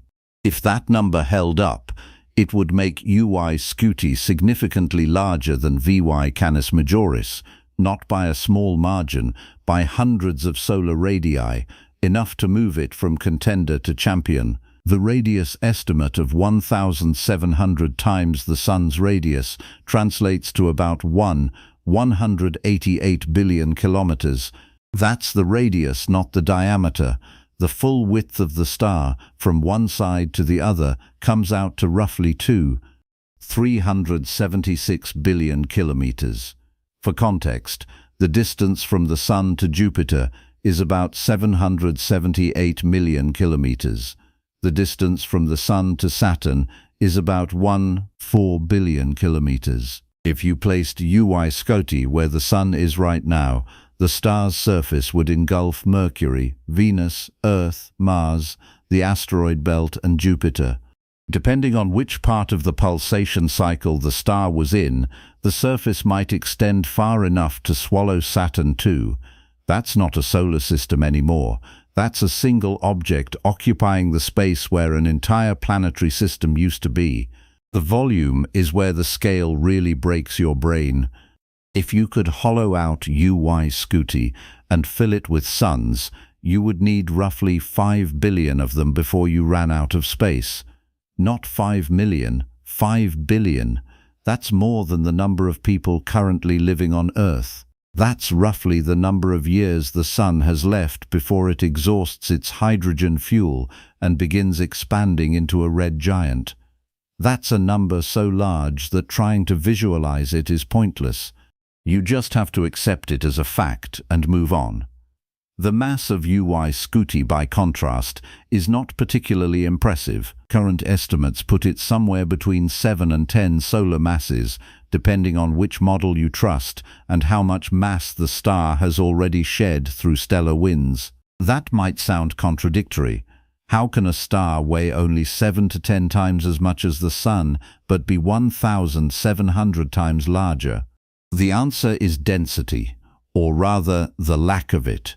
The outer layers of a red supergiant are so diffuse that they barely qualify as matter in the way we normally think of matter. The density in the outer atmosphere of UY Scuti is lower than the best laboratory vacuum we can create on Earth. If you could somehow fly a spaceship through the outer layers of the star, you wouldn't notice when you crossed the boundary. The gas around you would just gradually get thicker and hotter as you descended deeper into the star's envelope, and by the time you realized you were inside, you'd already be dead. The surface temperature of UY Scuti sits somewhere between 3,365 and 3,550 Kelvin, depending on which part of the pulsation cycle the star is in and how you define the surface. That's cool by stellar standards, which is why the star glows red instead of yellow or white. The Sun's surface temperature is about 5,778 Kelvin, nearly twice as hot. A cooler surface means the star emits most of its energy in the infrared rather than the visible spectrum. If you looked at UY Scuti with human eyes from a safe distance, you'd see a dim red glow, unimpressive and easy to miss. If you looked at it with an infrared camera, it would be one of the brightest objects in that region of the sky, radiating heat at a rate that makes the Sun look like a candle. The total luminosity of UY Scuti, accounting for all wavelengths, ranges from about 124,000 to 340,000 times the luminosity of the Sun. The range is wide because calculating luminosity requires knowing the distance, the temperature, the radius, and the amount of light being absorbed and re-radiated by the surrounding dust. Every one of those numbers has uncertainty built into it, and the uncertainties compound, but even the low end of the estimate is staggering. 124,000 times the Sun's output means UY Scuti is radiating as much energy in 1 second as the Sun produces in roughly 34 hours. The high end of the estimate is nearly 3 times that. The absolute magnitude, a measure of how bright the star would appear if you placed it exactly 10 parsecs away, sits around -6.2. For comparison, the Sun's absolute magnitude is 4.83. That's a difference of more than 11 magnitudes, which translates to a brightness ratio of roughly 100,000 to 1. UY Scuti is a pulsating variable star, classified as a semi-regular variable with a period of about 740 days. That's just over 2 years per cycle. The brightness fluctuates between magnitude 8, 29 and 10.56, a range of more than 2 magnitudes. At its brightest, the star is too faint to see with the naked eye unless you have exceptional vision and a perfectly dark sky. At its dimmest, you need a decent amateur telescope to pick it out from the background stars. The pulsations are driven by instabilities in the star's structure, where the outer layers expand and contract as the core struggles to maintain equilibrium between the inward pull of gravity and the outward push of radiation pressure. The whole process is chaotic, irregular, and barely under control. The star is not stable, it's dying, and it's doing it loudly. The classification of UY Scuti as a supergiant or a hypergiant is still debated. Some sources list it as a red supergiant, others as a red hypergiant. The distinction matters because hypergiants are a separate, more extreme class of object, reserved for the most massive, most luminous, most unstable stars in the galaxy. UY Scuti's luminosity and size put it right on the boundary between the two categories. It's bright enough and large enough to qualify as a hypergiant, but its mass is relatively low, which complicates the classification. Astronomers have not reached a consensus, and different catalogues list it differently depending on which criteria they prioritize. The distance to Uy Scuti is one of the biggest sources of uncertainty in all the measurements. Early estimates placed the star somewhere between 5,000 and 9,500 light-years from Earth. That's a huge range, and distance matters because every other calculation depends on it. If the star is closer, it must be smaller and dimmer to appear as faint as it does from Earth. If it's farther away, it must be larger and brighter. The 2012 VLT study that crowned Uy Scuti as the largest known star used a distance estimate of about 9,500 light-years. That distance, combined with the measured angular diameter, gave a radius of roughly 1,700 solar radii. But the distance was not a direct measurement. It was an estimate based on the star's spectral type, its brightness, and assumptions about how much light was being absorbed by interstellar dust along the line of sight. All of those assumptions carried uncertainty. Then the Gaia spacecraft came along. Gaia is a European Space Agency mission designed to map the positions and distances of more than 1 billion stars with unprecedented precision. It uses a technique called parallax, measuring the tiny apparent shift in a star's position as Earth orbits the Sun. The closer the star, the larger the shift. Gaia can measure parallaxes accurate to within a few microarcseconds, which translates to distance measurements good to within a few % for stars within a few thousand light-years. For stars farther away, the parallax becomes too small to measure accurately, and the uncertainties grow. Uy Scuti sits near the edge of Gaia's range, and the parallax measurement came back with large error bars. But the central value suggested the star might be closer than 9,500 light-years. Some analyses of the Gaia data put the distance closer to 5,000 or 6,000 light-years. If Uy Scuti is closer, the radius estimate drops. Using a distance of around 5,900 light-years, which is near the middle of the revised range, the radius comes out to somewhere around 900 to 1,000 solar radii instead of 1,700. That's still enormous. That's still one of the largest stars known. But it's not the largest, and that's how the dethronement happened. Not because Uy Scuti physically changed, but because the measurements got better and the distance estimate shifted. The star didn't shrink, the uncertainty narrowed, and the title slipped away. The problem with measuring stars like Uy Scuti is that everything about them is difficult. They're far away, so the parallax is tiny and the measurement is noisy. They're heavily obscured by dust, both in the surrounding interstellar medium and in the thick shells of gas and debris they've ejected themselves, so the light reaching Earth is dimmed and reddened in ways that are hard to correct for. They're variable, so the brightness, the radius, and even the temperature change over time, making it impossible to pin down a single number that represents the star. And they're embedded in regions of active star formation, surrounded by molecular clouds and bright nebulae, which makes it hard to isolate the star's light from everything else in the field of view. Every measurement comes with caveats, every estimate comes with error bars, and every new study that refines one piece of the puzzle tends to shift the others.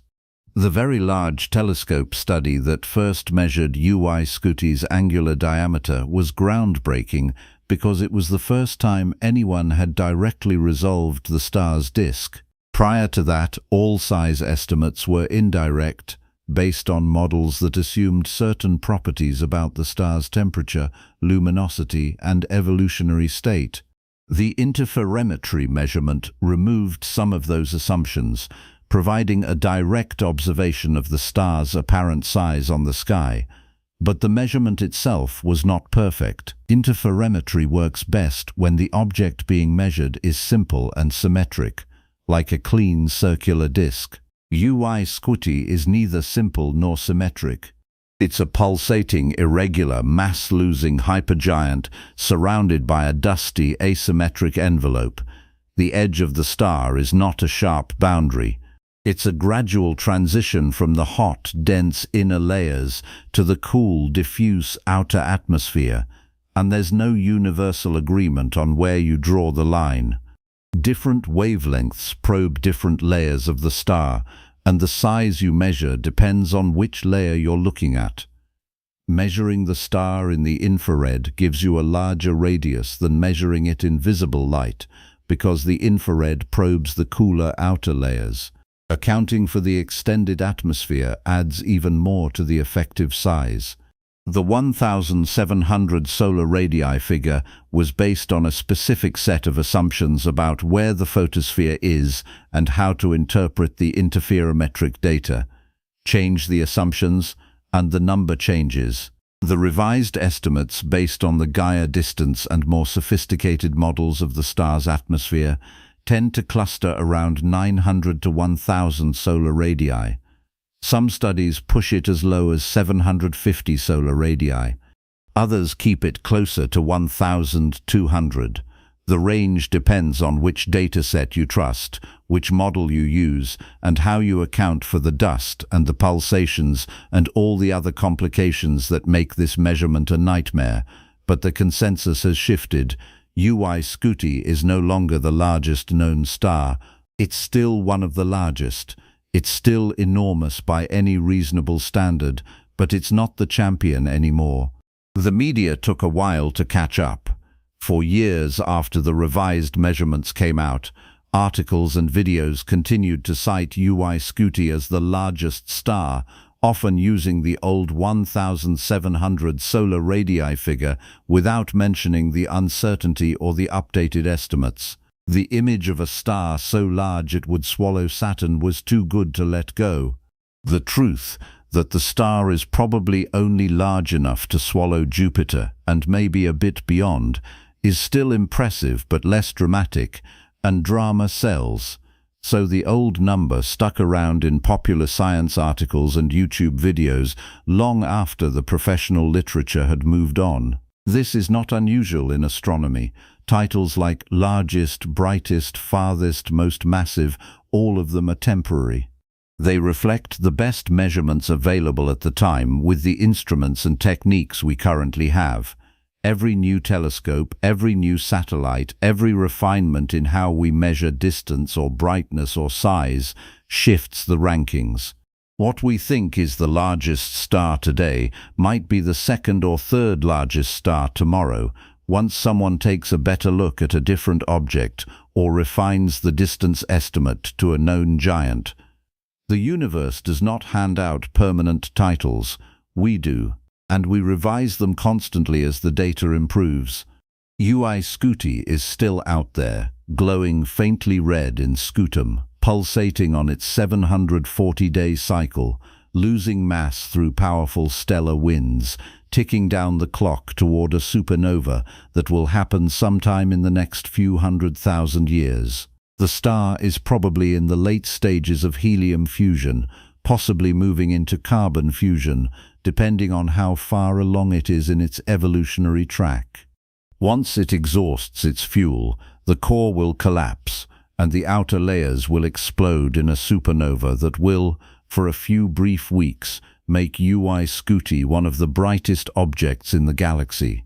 And then it will be gone, leaving behind either a neutron star or a black hole, depending on how massive the core turns out to be. The dethronement of Uy-Scuti is a reminder that science is not a static process. The largest star is not a fixed object waiting to be discovered. It's a moving target, shifting every time the instruments get better or the measurements get more precise. Vy Canis Majoris was the largest for a while. Then Uy-Scuti took the title. Then the measurements improved, and Uy-Scuti lost it. And somewhere out there, buried in the data from the latest surveys, there's probably another star even larger than UY Scuti, waiting for someone to take a closer look and realize what they're seeing. That star, as it turns out, has already been found. It's sitting in a massive star cluster roughly 20,000 light-years from Earth, hidden behind so much dust and gas that it barely registers in visible light. It's so heavily obscured that astronomers didn't even know it existed until the late 20th century, and it took another decade or more to measure it accurately enough to realize just how enormous it actually is. The cluster itself is extraordinary, containing some of the most massive and most luminous stars in the galaxy. And in the heart of that cluster, surrounded by a dense swarm of supergiants and hypergiants, sits the current reigning champion. A star so large that if you tried to fit it into the solar system, there wouldn't be a solar system left. A star that makes UY Scuti look modest.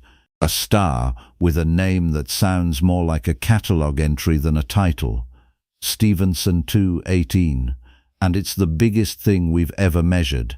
That star, as it turns out, has already been found.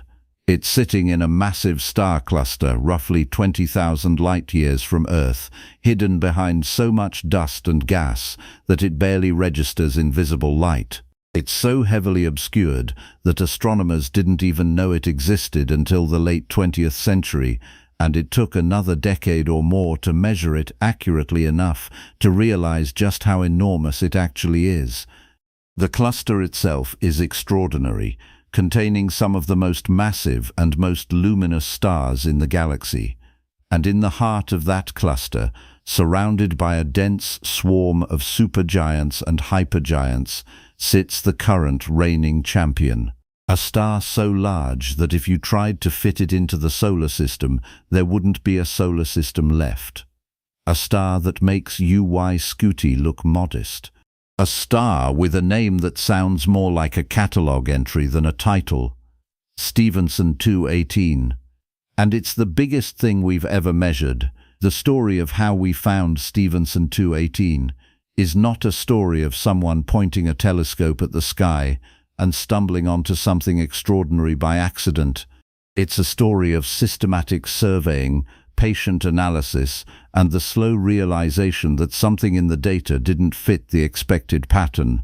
The star sits inside an open cluster called Stephenson 2, named after Charles Bruce Stephenson, an astronomer at Case Western Reserve University, who first identified the cluster in the early 1990s while conducting a deep infrared survey of the Milky Way. Open clusters are groups of stars that form together from the same giant molecular cloud, bound loosely by gravity, slowly drifting apart over millions of years as the gravitational influence of the galaxy pulls them in different directions. Most open clusters contain a few hundred to a few thousand stars. Stephenson 2 is not most clusters. Stephenson 2 is the most massive open cluster in the Milky Way. The thing contains 26 red supergiants, the largest population of red supergiants ever found in a single cluster. That number is absurd. Red supergiants are rare. They represent a brief, unstable phase of stellar evolution that only the most massive stars pass through, and they only last a few 100,000 years before exploding as supernovae. Finding 26 of them in one place is like walking into a high school reunion and discovering that half your graduating class went on to become professional astronauts. It doesn't happen, except it did. The cluster sits in the constellation Scutum, the same obscure shield-shaped pattern where UY Scuti lives. Scutum is not a bright constellation, it's not a famous constellation. It sits low in the summer sky for Northern Hemisphere observers, squeezed between Aquila and Sagittarius, right in the densest part of the Milky Way where the galactic plane is thick with dust and gas and stars stacked on top of stars in layers so deep you can't see through them. This is not prime observing territory. The dust absorbs visible light, reddening and dimming everything behind it, turning bright stars into faint smudges and faint stars into nothing at all. If you want to study this region, you don't use an optical telescope, you use infrared. Infrared light passes through dust more easily than visible light, revealing objects that would otherwise be invisible. That's what Stephenson was doing. He was conducting an infrared survey, systematically mapping the sky, looking for clusters of bright infrared sources that might indicate regions of active star formation or groups of evolved massive stars. When he found the cluster that would later bear his name, he catalogued it, noted the unusual concentration of red supergiants, and published his findings. The cluster was assigned the designation Stephenson 2. The individual stars within it were numbered, and for a while that was that. The cluster was interesting, the stars were interesting, but nobody had measured them in enough detail to realize just how extreme some of them actually were. That changed in 2010 when a team led by Deguchi published a detailed analysis of the cluster using infrared photometry and spectroscopy. They measured the brightness, the temperature, and the distance to the stars in the cluster. They calculated luminosities. They estimated radii, and when they got to the 80th star on their list, the one now officially designated as Stephenson 218, the numbers came back wrong. Too bright, too large, too far outside the range where red supergiants are supposed to sit.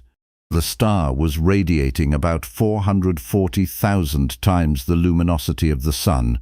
That's more energy than the Humphreys-Davidson limit, the theoretical upper bound for how bright a red supergiant can get before it becomes unstable and starts tearing itself apart. The limit sits somewhere between 320,000 and 400,000 solar luminosities depending on which model you trust. Stephenson 218 was exceeding it by a lot. The radius estimate, based on the star's luminosity, temperature and distance, came out to roughly 2,150 times the radius of the Sun. Not 1,700 like the early estimates for UY Scuti, not 1,420 like VY Canis Majoris, 2,150. If that number is correct, and the best available data suggests it is, Stephenson 218 is the largest star we have ever confirmed. The radius of 2,150 solar radii translates to about 1.5 billion kilometers. That's a billion with a B. The distance from the Sun to Jupiter is about 778 million kilometers.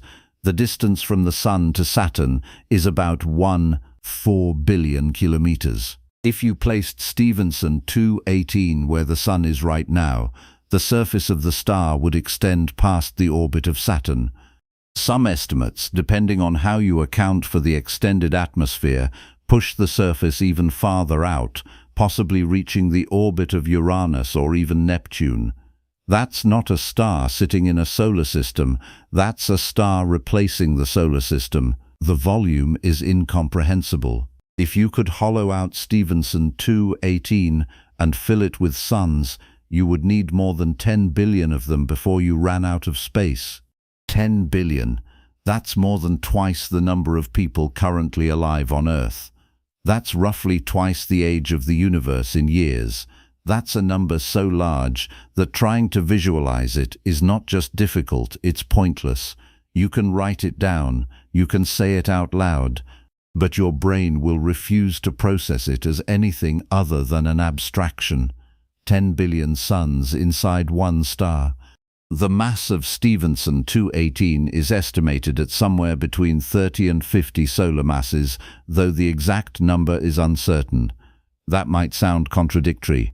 How can a star weigh only 30 to 50 times as much as the Sun, but be 2,150 times larger?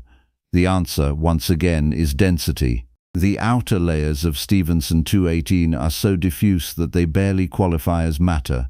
The density is lower than the vacuum inside a laboratory chamber. The star is not a solid object. It's not even a gas in the way we normally think of gases.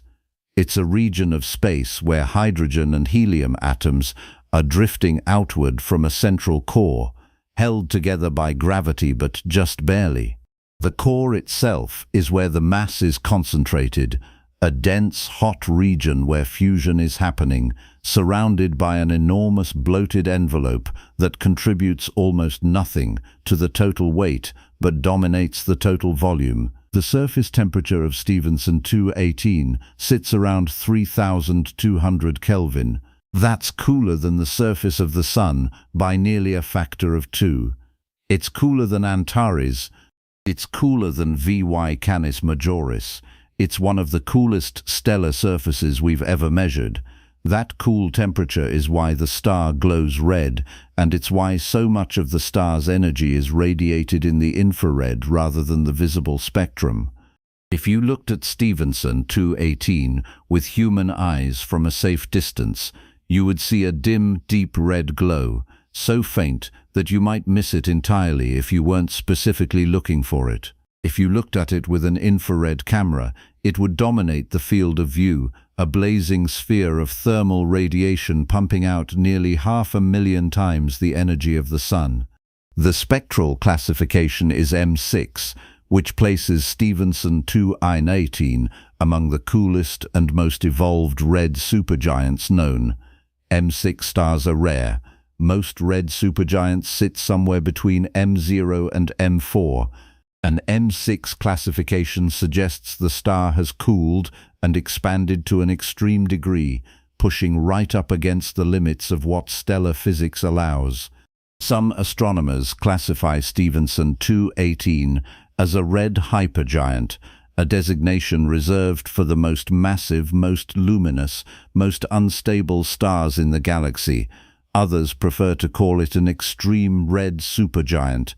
The distinction is not trivial. Hypergiants are a separate class of object, and the criteria for what qualifies as a hypergiant are not universally agreed upon. But by any reasonable definition, Stephenson 218 is at the extreme end of the spectrum. It's not just big, it's as big as a star can get before the physics breaks down completely. The distance to Stephenson 218 is roughly 20,000 light-years, or about 6,000 parsecs. That's a long way. The light reaching our telescopes tonight left the star around the time humans were just starting to figure out agriculture. The distance estimate comes from multiple lines of evidence, including the cluster's radial velocity, its position in the galaxy, and the reddening of the starlight caused by interstellar dust along the line of sight. The uncertainty in the distance is still significant, probably plus or minus a few thousand light-years, which translates directly into uncertainty in the star's size and luminosity. But even accounting for the error bars, Stephenson 218 is enormous. If the distance is on the low end of the estimate, the star is slightly smaller than 2,150 solar radii. If the distance is on the high end, it's even larger. Either way, it's the biggest thing we've confirmed. The fact that we nearly missed it is worth pausing on. Stephenson 218 is not a faint star. It's radiating nearly 500,000 times the energy of the Sun, but it's also 20,000 light-years away, sitting behind thick clouds of interstellar dust that absorb most of the visible light before it reaches Earth. In optical wavelengths, the star is almost invisible.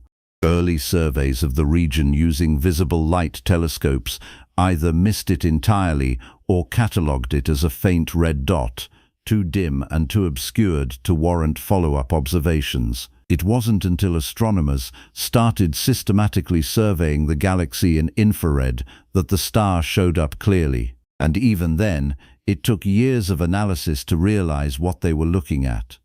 The initial classification was messy. The star's position in the cluster was slightly off from the main concentration of members, sitting on the outskirts in a region called the Stephenson 2 Southwest Group. Its brightness was unusually high. Its proper motion, The tiny drift in the star's position on the sky, caused by its movement through space, didn't quite match the other cluster members. For a while, some astronomers thought Stephenson 218 might not be part of the cluster at all. Maybe it was a foreground or background star that just happened to be in the same line of sight. Maybe it was an unrelated red supergiant sitting at a completely different distance. The debate was eventually settled by more detailed proper motion studies and spectroscopic analysis that confirmed the star's radial velocity matched the cluster. Stephenson 218 is a member. It's part of the same population of massive stars that formed together millions of years ago in a single burst of star formation. The slightly off-center position is probably just the result of the cluster slowly dispersing over time, with some members drifting outward from the core. Open clusters are not tightly bound. They're loose associations of stars that will eventually spread out and merge into the general stellar population of the galaxy. Stephenson 2 is already in the process of dispersing, and Stephenson 218 is one of the stars that has drifted slightly away from the center, but it's still part of the family. The techniques used to confirm the star's size are the same techniques astronomers use for all distant supergiants. You measure the angular diameter, the apparent size of the star's disk on the sky. You measure the distance. You combine the two to calculate the physical radius. The angular diameter measurement comes from infrared interferometry, or, more commonly, from modeling the star's spectral energy distribution, the way its brightness changes across different wavelengths.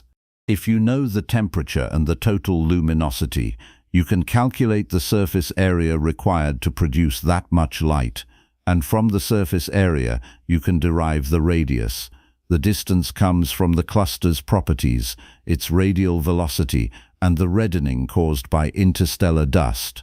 Every measurement has uncertainty, every calculation has assumptions.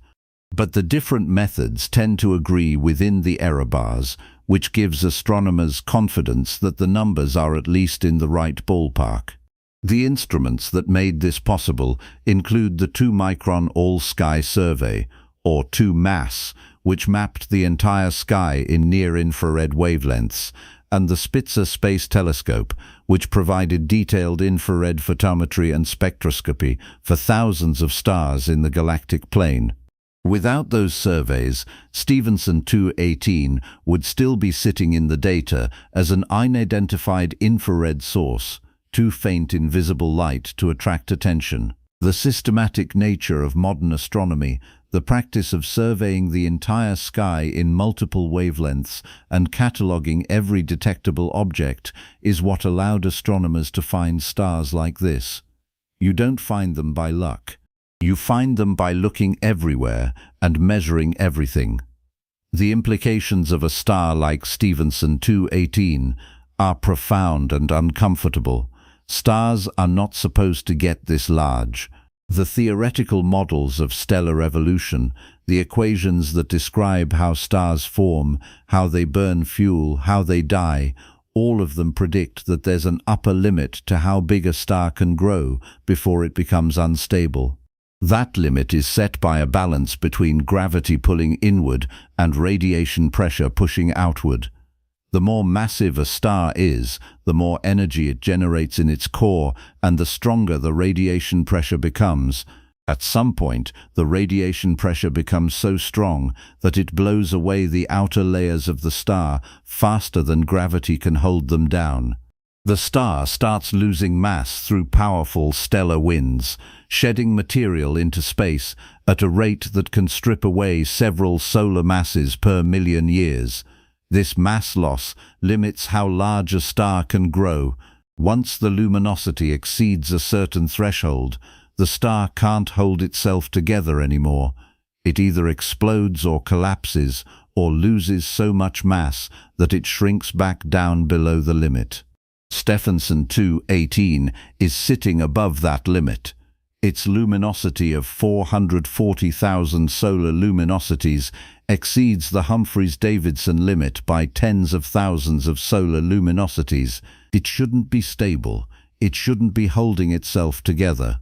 And yet there it is, glowing steadily in the heart of Stephenson 2, radiating energy at a rate that should, by all rights, be tearing it apart. The fact that it exists suggests that either our models are missing something, or the star is in a brief, transitional phase that won't last much longer. Astronomers sometimes call stars like this ticking time bombs.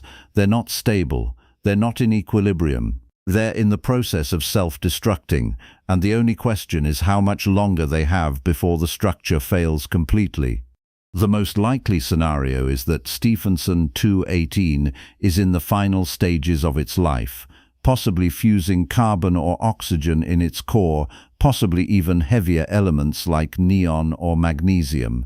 Each stage of fusion happens faster than the one before, and each stage releases less energy. The star is running out of fuel. The core is contracting. The outer layers are expanding in response, growing larger and cooler as the star climbs toward the end of its evolutionary track. At some point, probably within the next few 100,000 years, the core will fill with iron, fusion will stop, and gravity will win. The core will collapse in less than a second, rebounding in a supernova explosion that will briefly outshine the entire galaxy. The explosion will scatter the heavy elements forged in the star's core across thousands of light-years, enriching the surrounding gas with carbon, oxygen, silicon, iron, and every other element heavier than helium. That enriched gas will eventually collapse under its own gravity, forming the next generation of stars and planets. Some of those planets might develop atmospheres. Some of those atmospheres might support life, and the atoms in the bodies of whatever life forms evolve there will trace their origin back to the explosion of Stephenson 218, a star that existed for a few million years in the early 21st century, glowing faintly red in a cluster 20,000 light-years from Earth. The discovery of Stephenson 218 is a reminder that the universe is still full of surprises. For decades, astronomers thought VY Canis Majoris was the largest star. Then UY Scuti took the title. Then better measurements revised UY Scuti's size, and the title was up for grabs again. And then someone took a closer look at the stars in Stephenson 2, ran the numbers, and realized that one of them was bigger than anything we'd ever seen. The fact that the star exists at all is extraordinary. The fact that we found it is even more so. It was sitting there the whole time, glowing steadily in infrared, hidden behind dust and distance, waiting for someone to point the right instrument at the right patch of sky and realize what they were looking at. But here's the uncomfortable part. Stephenson 218 is the largest star we've confirmed. Not the largest star that exists, the largest star we've confirmed. There's a difference. The galaxy contains somewhere between 100 billion and 400 billion stars, depending on how you count. We've measured a few million of them in enough detail to calculate their sizes. Most stars are small, dim red dwarfs that barely register in surveys.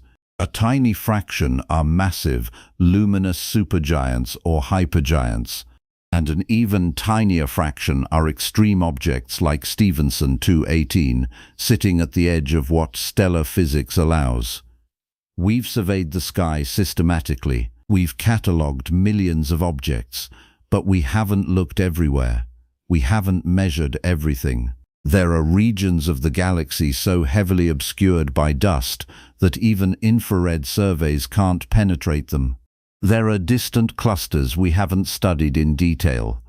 There are faint infrared sources sitting in the data right now, catalogued but not analyzed, waiting for someone to take a closer look. It's entirely possible, maybe even likely, that somewhere out there, buried in the galactic plane behind thick clouds of molecular gas, there's a star even larger than Stephenson 218, a star we haven't found yet. A star that's sitting in a catalogue right now as an unidentified infrared blob, too distant or too obscured to measure accurately with current instruments. And one day someone will point a better telescope at it, run the numbers and realize they're looking at something bigger than anything we've ever seen, and the title will change hands again. That's how this works. The largest star is not a permanent designation. It's a provisional claim, subject to revision every time the instruments improve or someone takes a closer look at an object we thought we understood. For now, Stephenson 218 holds the crown, 2,150 times the radius of the Sun, 10 billion times the volume, radiating 440,000 times more energy than the star that makes life on Earth possible. Sitting 20,000 light-years away in a massive cluster of red supergiants, glowing faintly red in the infrared, ticking down the clock toward an explosion that will scatter its guts across a significant fraction of the galactic disk, the largest star we've ever measured, the most extreme object of its kind, and probably, not the largest star that actually exists. Just the largest one we've managed to find so far. The horizon of cosmic scale, what lies beyond.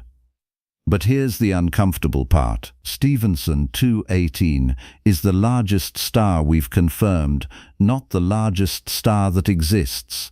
The largest star we've confirmed. There's a difference. The galaxy contains somewhere between 100 billion and 400 billion stars, depending on how you count.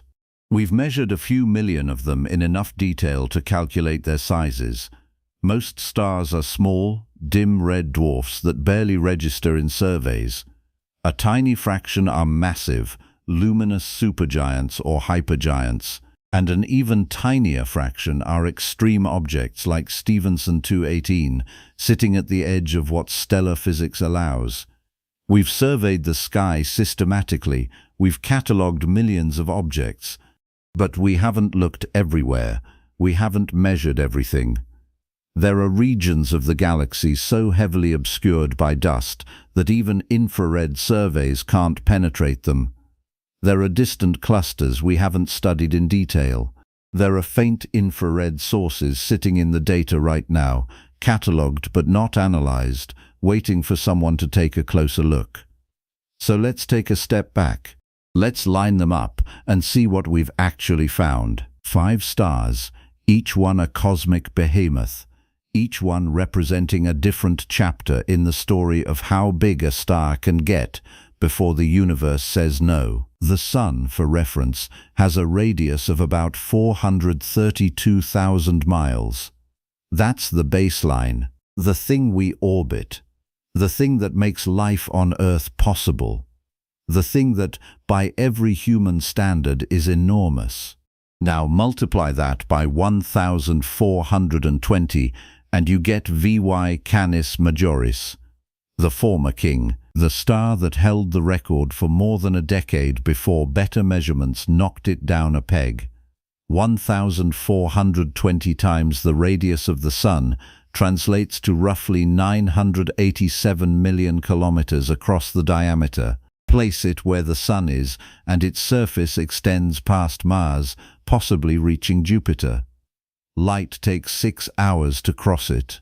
The star weighs about 17 times as much as the Sun, but has lost so much mass through stellar winds that it's shedding 30 Earths worth of material every year.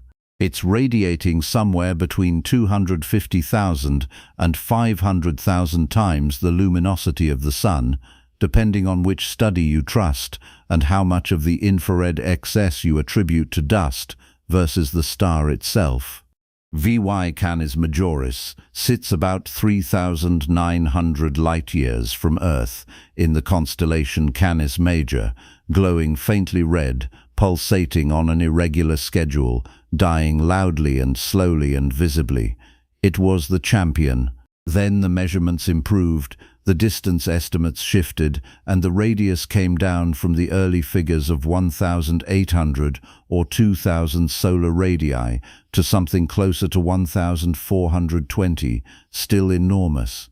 Still one of the largest stars known, but no longer the largest. Move up the scale and you hit RW Cephei, an orange hypergiant sitting somewhere around 1,500 times the radius of the Sun. Orange hypergiants are rare. They represent a brief transitional phase between red supergiants and blue supergiants, or possibly the other way around, depending on which evolutionary track the star is following. The spectrum is unstable. The luminosity fluctuates. The whole structure is teetering on the edge of something catastrophic, either a supernova or a complete collapse into a black hole without the usual fireworks. RW Cephei is close enough and bright enough that we can study it in some detail, but the measurements are messy. The star is losing mass. The outer atmosphere is thick and irregular. The pulsations are chaotic. Pinning down a single number for the radius is like trying to measure the size of a cloud. You can estimate, you can model, but the answer changes depending on where you draw the boundary. The best current estimate sits around 1,500 solar radii, give or take a few hundred depending on which layer of the atmosphere you're measuring. Place it where the Sun is and Saturn is inside the star. Light takes about 7 hours to cross the diameter. The star is a hypernova candidate, meaning when it finally explodes, it might release 10 to 100 times more energy than a typical supernova, or it might just collapse directly into a black hole and disappear without a flash. Nobody knows. The physics at this scale is speculative. Next up is HD 269551, a red supergiant in the Large Magellanic Cloud, a dwarf galaxy orbiting the Milky Way about 160,000 light-years away. HD 269551 has a radius estimated at roughly 1,439 times the Sun, which translates to about 1 billion kilometers. That's right at the threshold where you start running out of solar system to fill. The orbit of Saturn sits at about 4 billion kilometers from the Sun. HD 269551 would swallow Saturn if the two objects were placed side by side. The star is heavily obscured by dust, both in the surrounding interstellar medium and in the thick shell of gas it's been shedding for thousands of years. It's unstable. It's pulsating. It's a supernova candidate, expected to explode sometime in the next few 100,000 years. The fact that it's in the Large Magellanic Cloud rather than the Milky Way makes it harder to measure, but the distance to the LMC is well established, which reduces one source of uncertainty. The star is about 160,000 light-years away.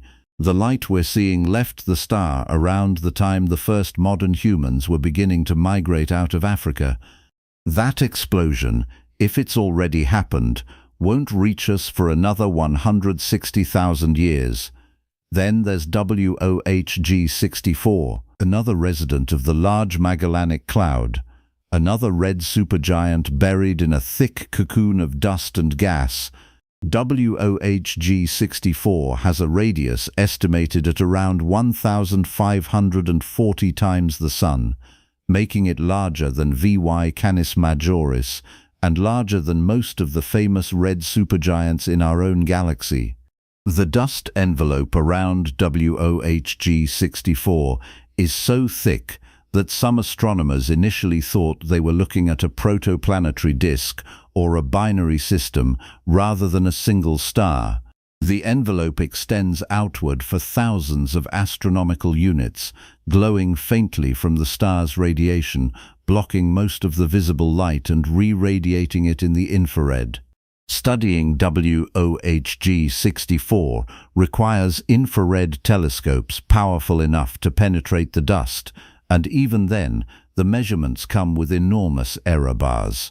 The star is pulsating. The radius changes over time. The mass loss rate is high enough that the star has probably shed several solar masses worth of material over the last few thousand years. It's one of the most extreme objects in the LMC, and the LMC itself is a laboratory for studying massive star evolution because the distance is known and the metallicity is different from the Milky Way. Stars in the LMC have lower abundances of heavy elements, which affects how they evolve and how large they can grow. WO-G64 is what you get when you take a massive star, give it low metallicity, and let it expand to the absolute limit of what physics allows. And at the top of the heap, at least for now, sits Uy-Scuti, the star that briefly held the title of largest known object in the universe before the measurements were revised and the crown slipped away, and then, depending on which study you trust, slipped back. Uy-Scuti's radius has been estimated at anywhere from 750 to 1,943 solar radii, depending on the year, the instrument, the distance estimate, and how you account for the pulsations and the dust and the extended atmosphere. The most commonly cited figure these days is around 1,708 solar radii, though some recent analyses push it back down to around 900. The uncertainty is frustrating, but it's also unavoidable. Uy-Scuti is far away, somewhere between 5,000 and 9,500 light-years, depending on which parallax measurement you trust. It's heavily obscured. It's pulsating on a 740-day cycle. It's losing mass. The outer layers are barely bound to the core. Measuring the size of Uy-Scuti is like trying to weigh a cloud while it's evaporating.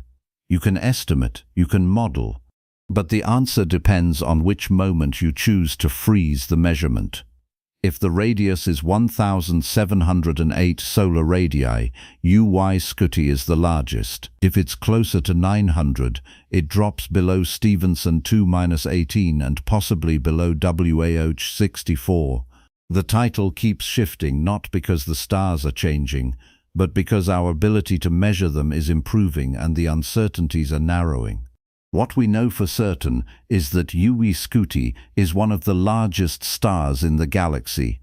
What we don't know for certain is whether it's the largest, and that uncertainty is going to stick around until we get better instruments and better distance estimates and a clearer understanding of where the star's photosphere actually ends and where the extended atmosphere begins. So those are the 5. VY Canis Majoris, RW Cephei, HD 269551, WOHG64, and Uy-Scuti. 5 stars, each one large enough to replace the solar system, each one radiating hundreds of thousands of times more energy than the sun, each one ticking down the clock toward a supernova or a hypernova or a direct collapse into a black hole. 5 examples of what happens when you take a massive star, let it burn through its fuel, and watch it expand to the absolute edge of stability. But here's the question. Is there a limit? Can stars get bigger than this? Or have we already found the upper boundary? The answer, frustratingly, is both yes and no. There is a theoretical limit to how large a star can grow, and it's set by something called the Eddington limit. The Eddington limit describes the maximum luminosity a star can sustain before the outward pressure from radiation becomes stronger than the inward pull of gravity. Stars shine because they're fusing hydrogen into helium in their cores, releasing energy in the form of light and heat. That energy radiates outward, pushing against the overlying layers of gas. Gravity pulls inward, holding the star together. As long as the two forces are balanced, the star is stable. But if the luminosity gets too high, the radiation pressure overwhelms gravity and starts blowing away the outer layers. The star loses mass faster than it can replace it. The structure becomes unstable. And eventually the star either explodes or sheds so much mass that it shrinks back down below the limit. For a red supergiant, the Eddington limit sits somewhere around a few 100,000 to 1,000,000 times the luminosity of the Sun, depending on the star's mass and composition. Stars like VY Canis Majoris and Stephenson 218 are already pushing up against that limit or exceeding it. Their luminosities sit in the range of 300,000 to 500,000 solar luminosities. They're losing mass at catastrophic rates. They're pulsating, they're unstable, and they can't grow much larger without tearing themselves apart. The maximum radius for a red supergiant based on current models is probably somewhere around 1,500 to 2,000 solar radii, maybe 2,500 in the most extreme cases. Beyond that, the star simply can't hold itself together. The outer layers drift away into space, the radius shrinks, and the star either collapses or explodes before it can expand any further. But those limits are based on models that assume we understand stellar structure, stellar winds, mass loss rates, and the physics of radiation pressure in extreme environments, and we don't, not completely. Every time we find a star that shouldn't exist according to the models get revised. VY Canis Majoris shouldn't exist. Its luminosity exceeds the theoretical limit. Stephenson 218 definitely shouldn't exist. And yet there they are, glowing steadily in infrared, radiating energy at rates that should be tearing them apart, holding together for reasons we don't fully understand. The fact that they exist suggests either the models are wrong or there's some mechanism, some stabilizing effect that we haven't accounted for yet. Which brings us to the future. Are there larger stars out there waiting to be found? Almost certainly. The galaxy is enormous. We've surveyed a tiny fraction of it in enough detail to measure individual stellar radii. There are entire regions of the Milky Way so heavily obscured by dust that even the best infrared surveys can barely penetrate them. There are distant clusters like Stephenson 2, where we've only just begun cataloguing the member stars. There are objects sitting in the data right now, faint infrared blobs with catalogue numbers that nobody has bothered to analyze in detail because they're too faint or too far away or too obscured to measure accurately with current instruments. The James Webb Space Telescope is going to change that. Webb's infrared sensitivity is orders of magnitude better than anything that came before it. It can see through dust. It can resolve faint objects at enormous distances. It can measure the spectral energy distributions of individual stars in distant clusters with enough precision to calculate accurate radii and luminosities. Webb has already started finding things that don't fit the models. Galaxies that are too bright, too massive, too well-formed for their age. Black holes that shouldn't exist yet. Stars in the early universe that assembled faster than they should have. And as Webb continues its survey of the nearby galaxy, as it maps the infrared sky in unprecedented detail, it's almost inevitable that it will find stars larger than anything we've measured so far, maybe not much larger. Maybe only 10 or 20% bigger than Stephenson 218, but enough to shift the record. Enough to remind us that the universe is still full of surprises. There are also candidates already sitting in the literature. Stephenson 2DFK5, another member of the Stephenson 2 cluster, has been measured at around 910 solar radii, give or take 180. The error bars are enormous, but the upper end of the estimate pushes it above 1,000 solar radii. And if the distance to the cluster is on the high end of the range, the radius could be even larger. There are red supergiants in the Magellanic Clouds that haven't been studied in detail yet. There are hypergiants in distant spiral arms of the Milky Way that we've only just begun to catalogue. Any one of them could turn out to be larger than UY Scuti or Stephenson 218 once we measure them properly. And then there's the question of what's happening in other galaxies. The Milky Way is not a particularly unusual galaxy. It's a mid-sized spiral with a relatively normal population of stars. Other galaxies have different metallicities, different star formation rates, different environments. Some of them might produce stars even larger than the ones we've found in our own galaxy. The Andromeda Galaxy, our nearest large neighbor, is about 2.5 million light-years away. We can detect individual stars in Andromeda with modern telescopes, but measuring their sizes is difficult because the distance introduces enormous uncertainty. If there's a star in Andromeda with a radius of 3,000 solar radii, we might not know it yet. The measurements are too hard, the uncertainties are too large. But as telescopes improve, as interferometry techniques get more sophisticated, we'll start resolving those objects, and the record will shift again. The philosophical impact of discovering stars like these is hard to overstate. For most of human history, the stars were points of light on a celestial sphere, unchanging and eternal.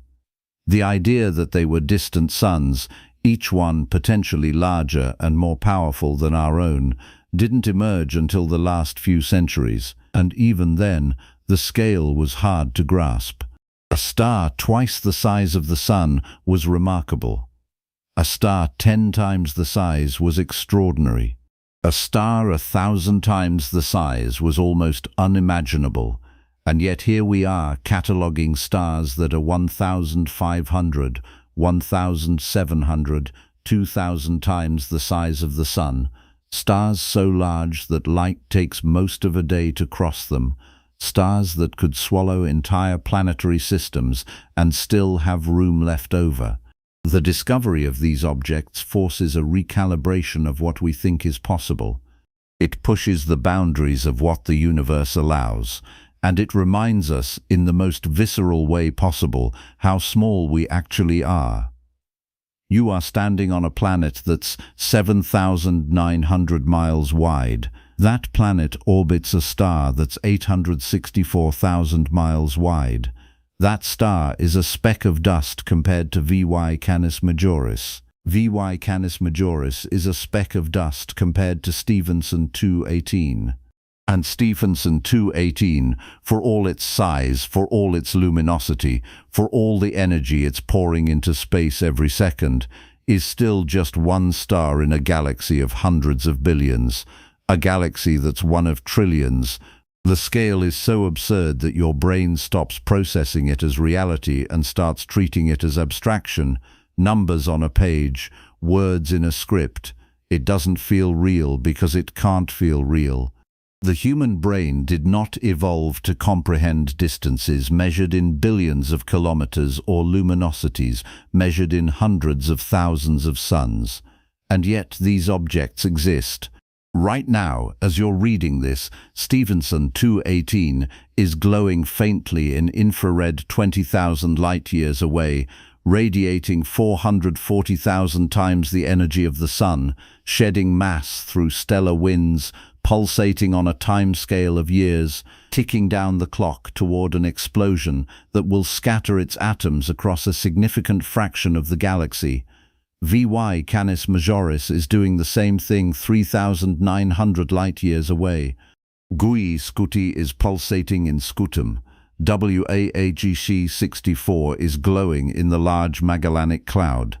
RW Cephei is teetering on the edge of collapse.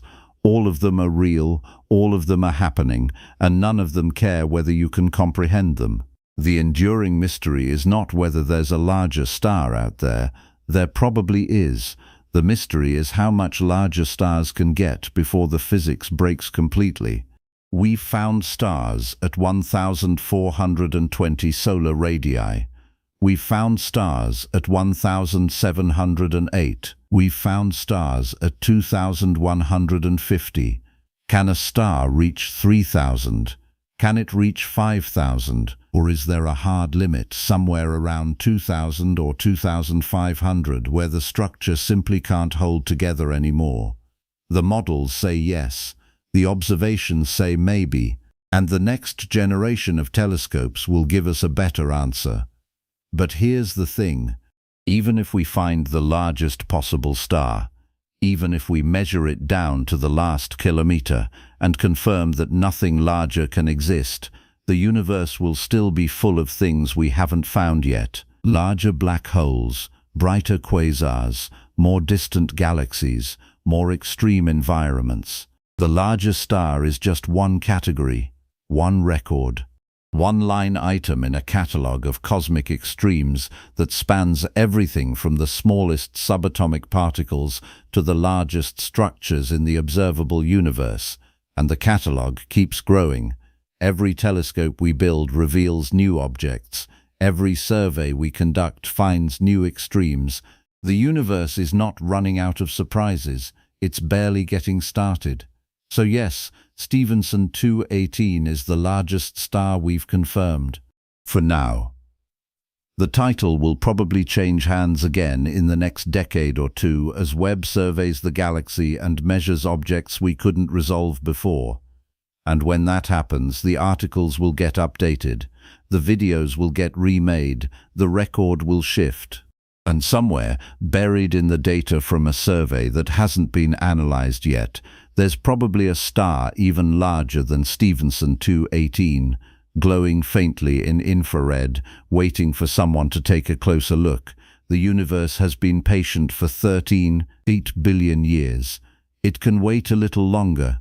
So here we are, 5 stars, 5 monuments to the absurd, each one large enough to replace the solar system. Each one radiating hundreds of thousands of times more energy than the thing that makes life on Earth possible. Each one ticking down the clock toward an explosion that will scatter its atoms across thousands of light years, seeding the next generation of stars and planets and possibly life. And every single one of them is temporary. Not just temporary in the sense that they'll explode in a few 100,000 years. Temporary in the sense that the title they hold, the record they represent, could slip away the moment someone points a better telescope at the right patch of sky and realizes what they're looking at. VY Canis Majoris was the champion, then it wasn't. UY Scuti took the crown. Then the measurements improved and the crown slipped. Stephenson 218 sits at the top of the list right now, 2,150 times the radius of the Sun, the largest confirmed star in the universe, and somewhere out there, buried behind dust or sitting in a catalogue as an unidentified infrared blob, there's probably something even larger, something we haven't measured yet, something that will shift the record again and remind us that the universe is not done revealing its monsters. The Sun is enormous by human standards. It contains 86% of the mass in the solar system.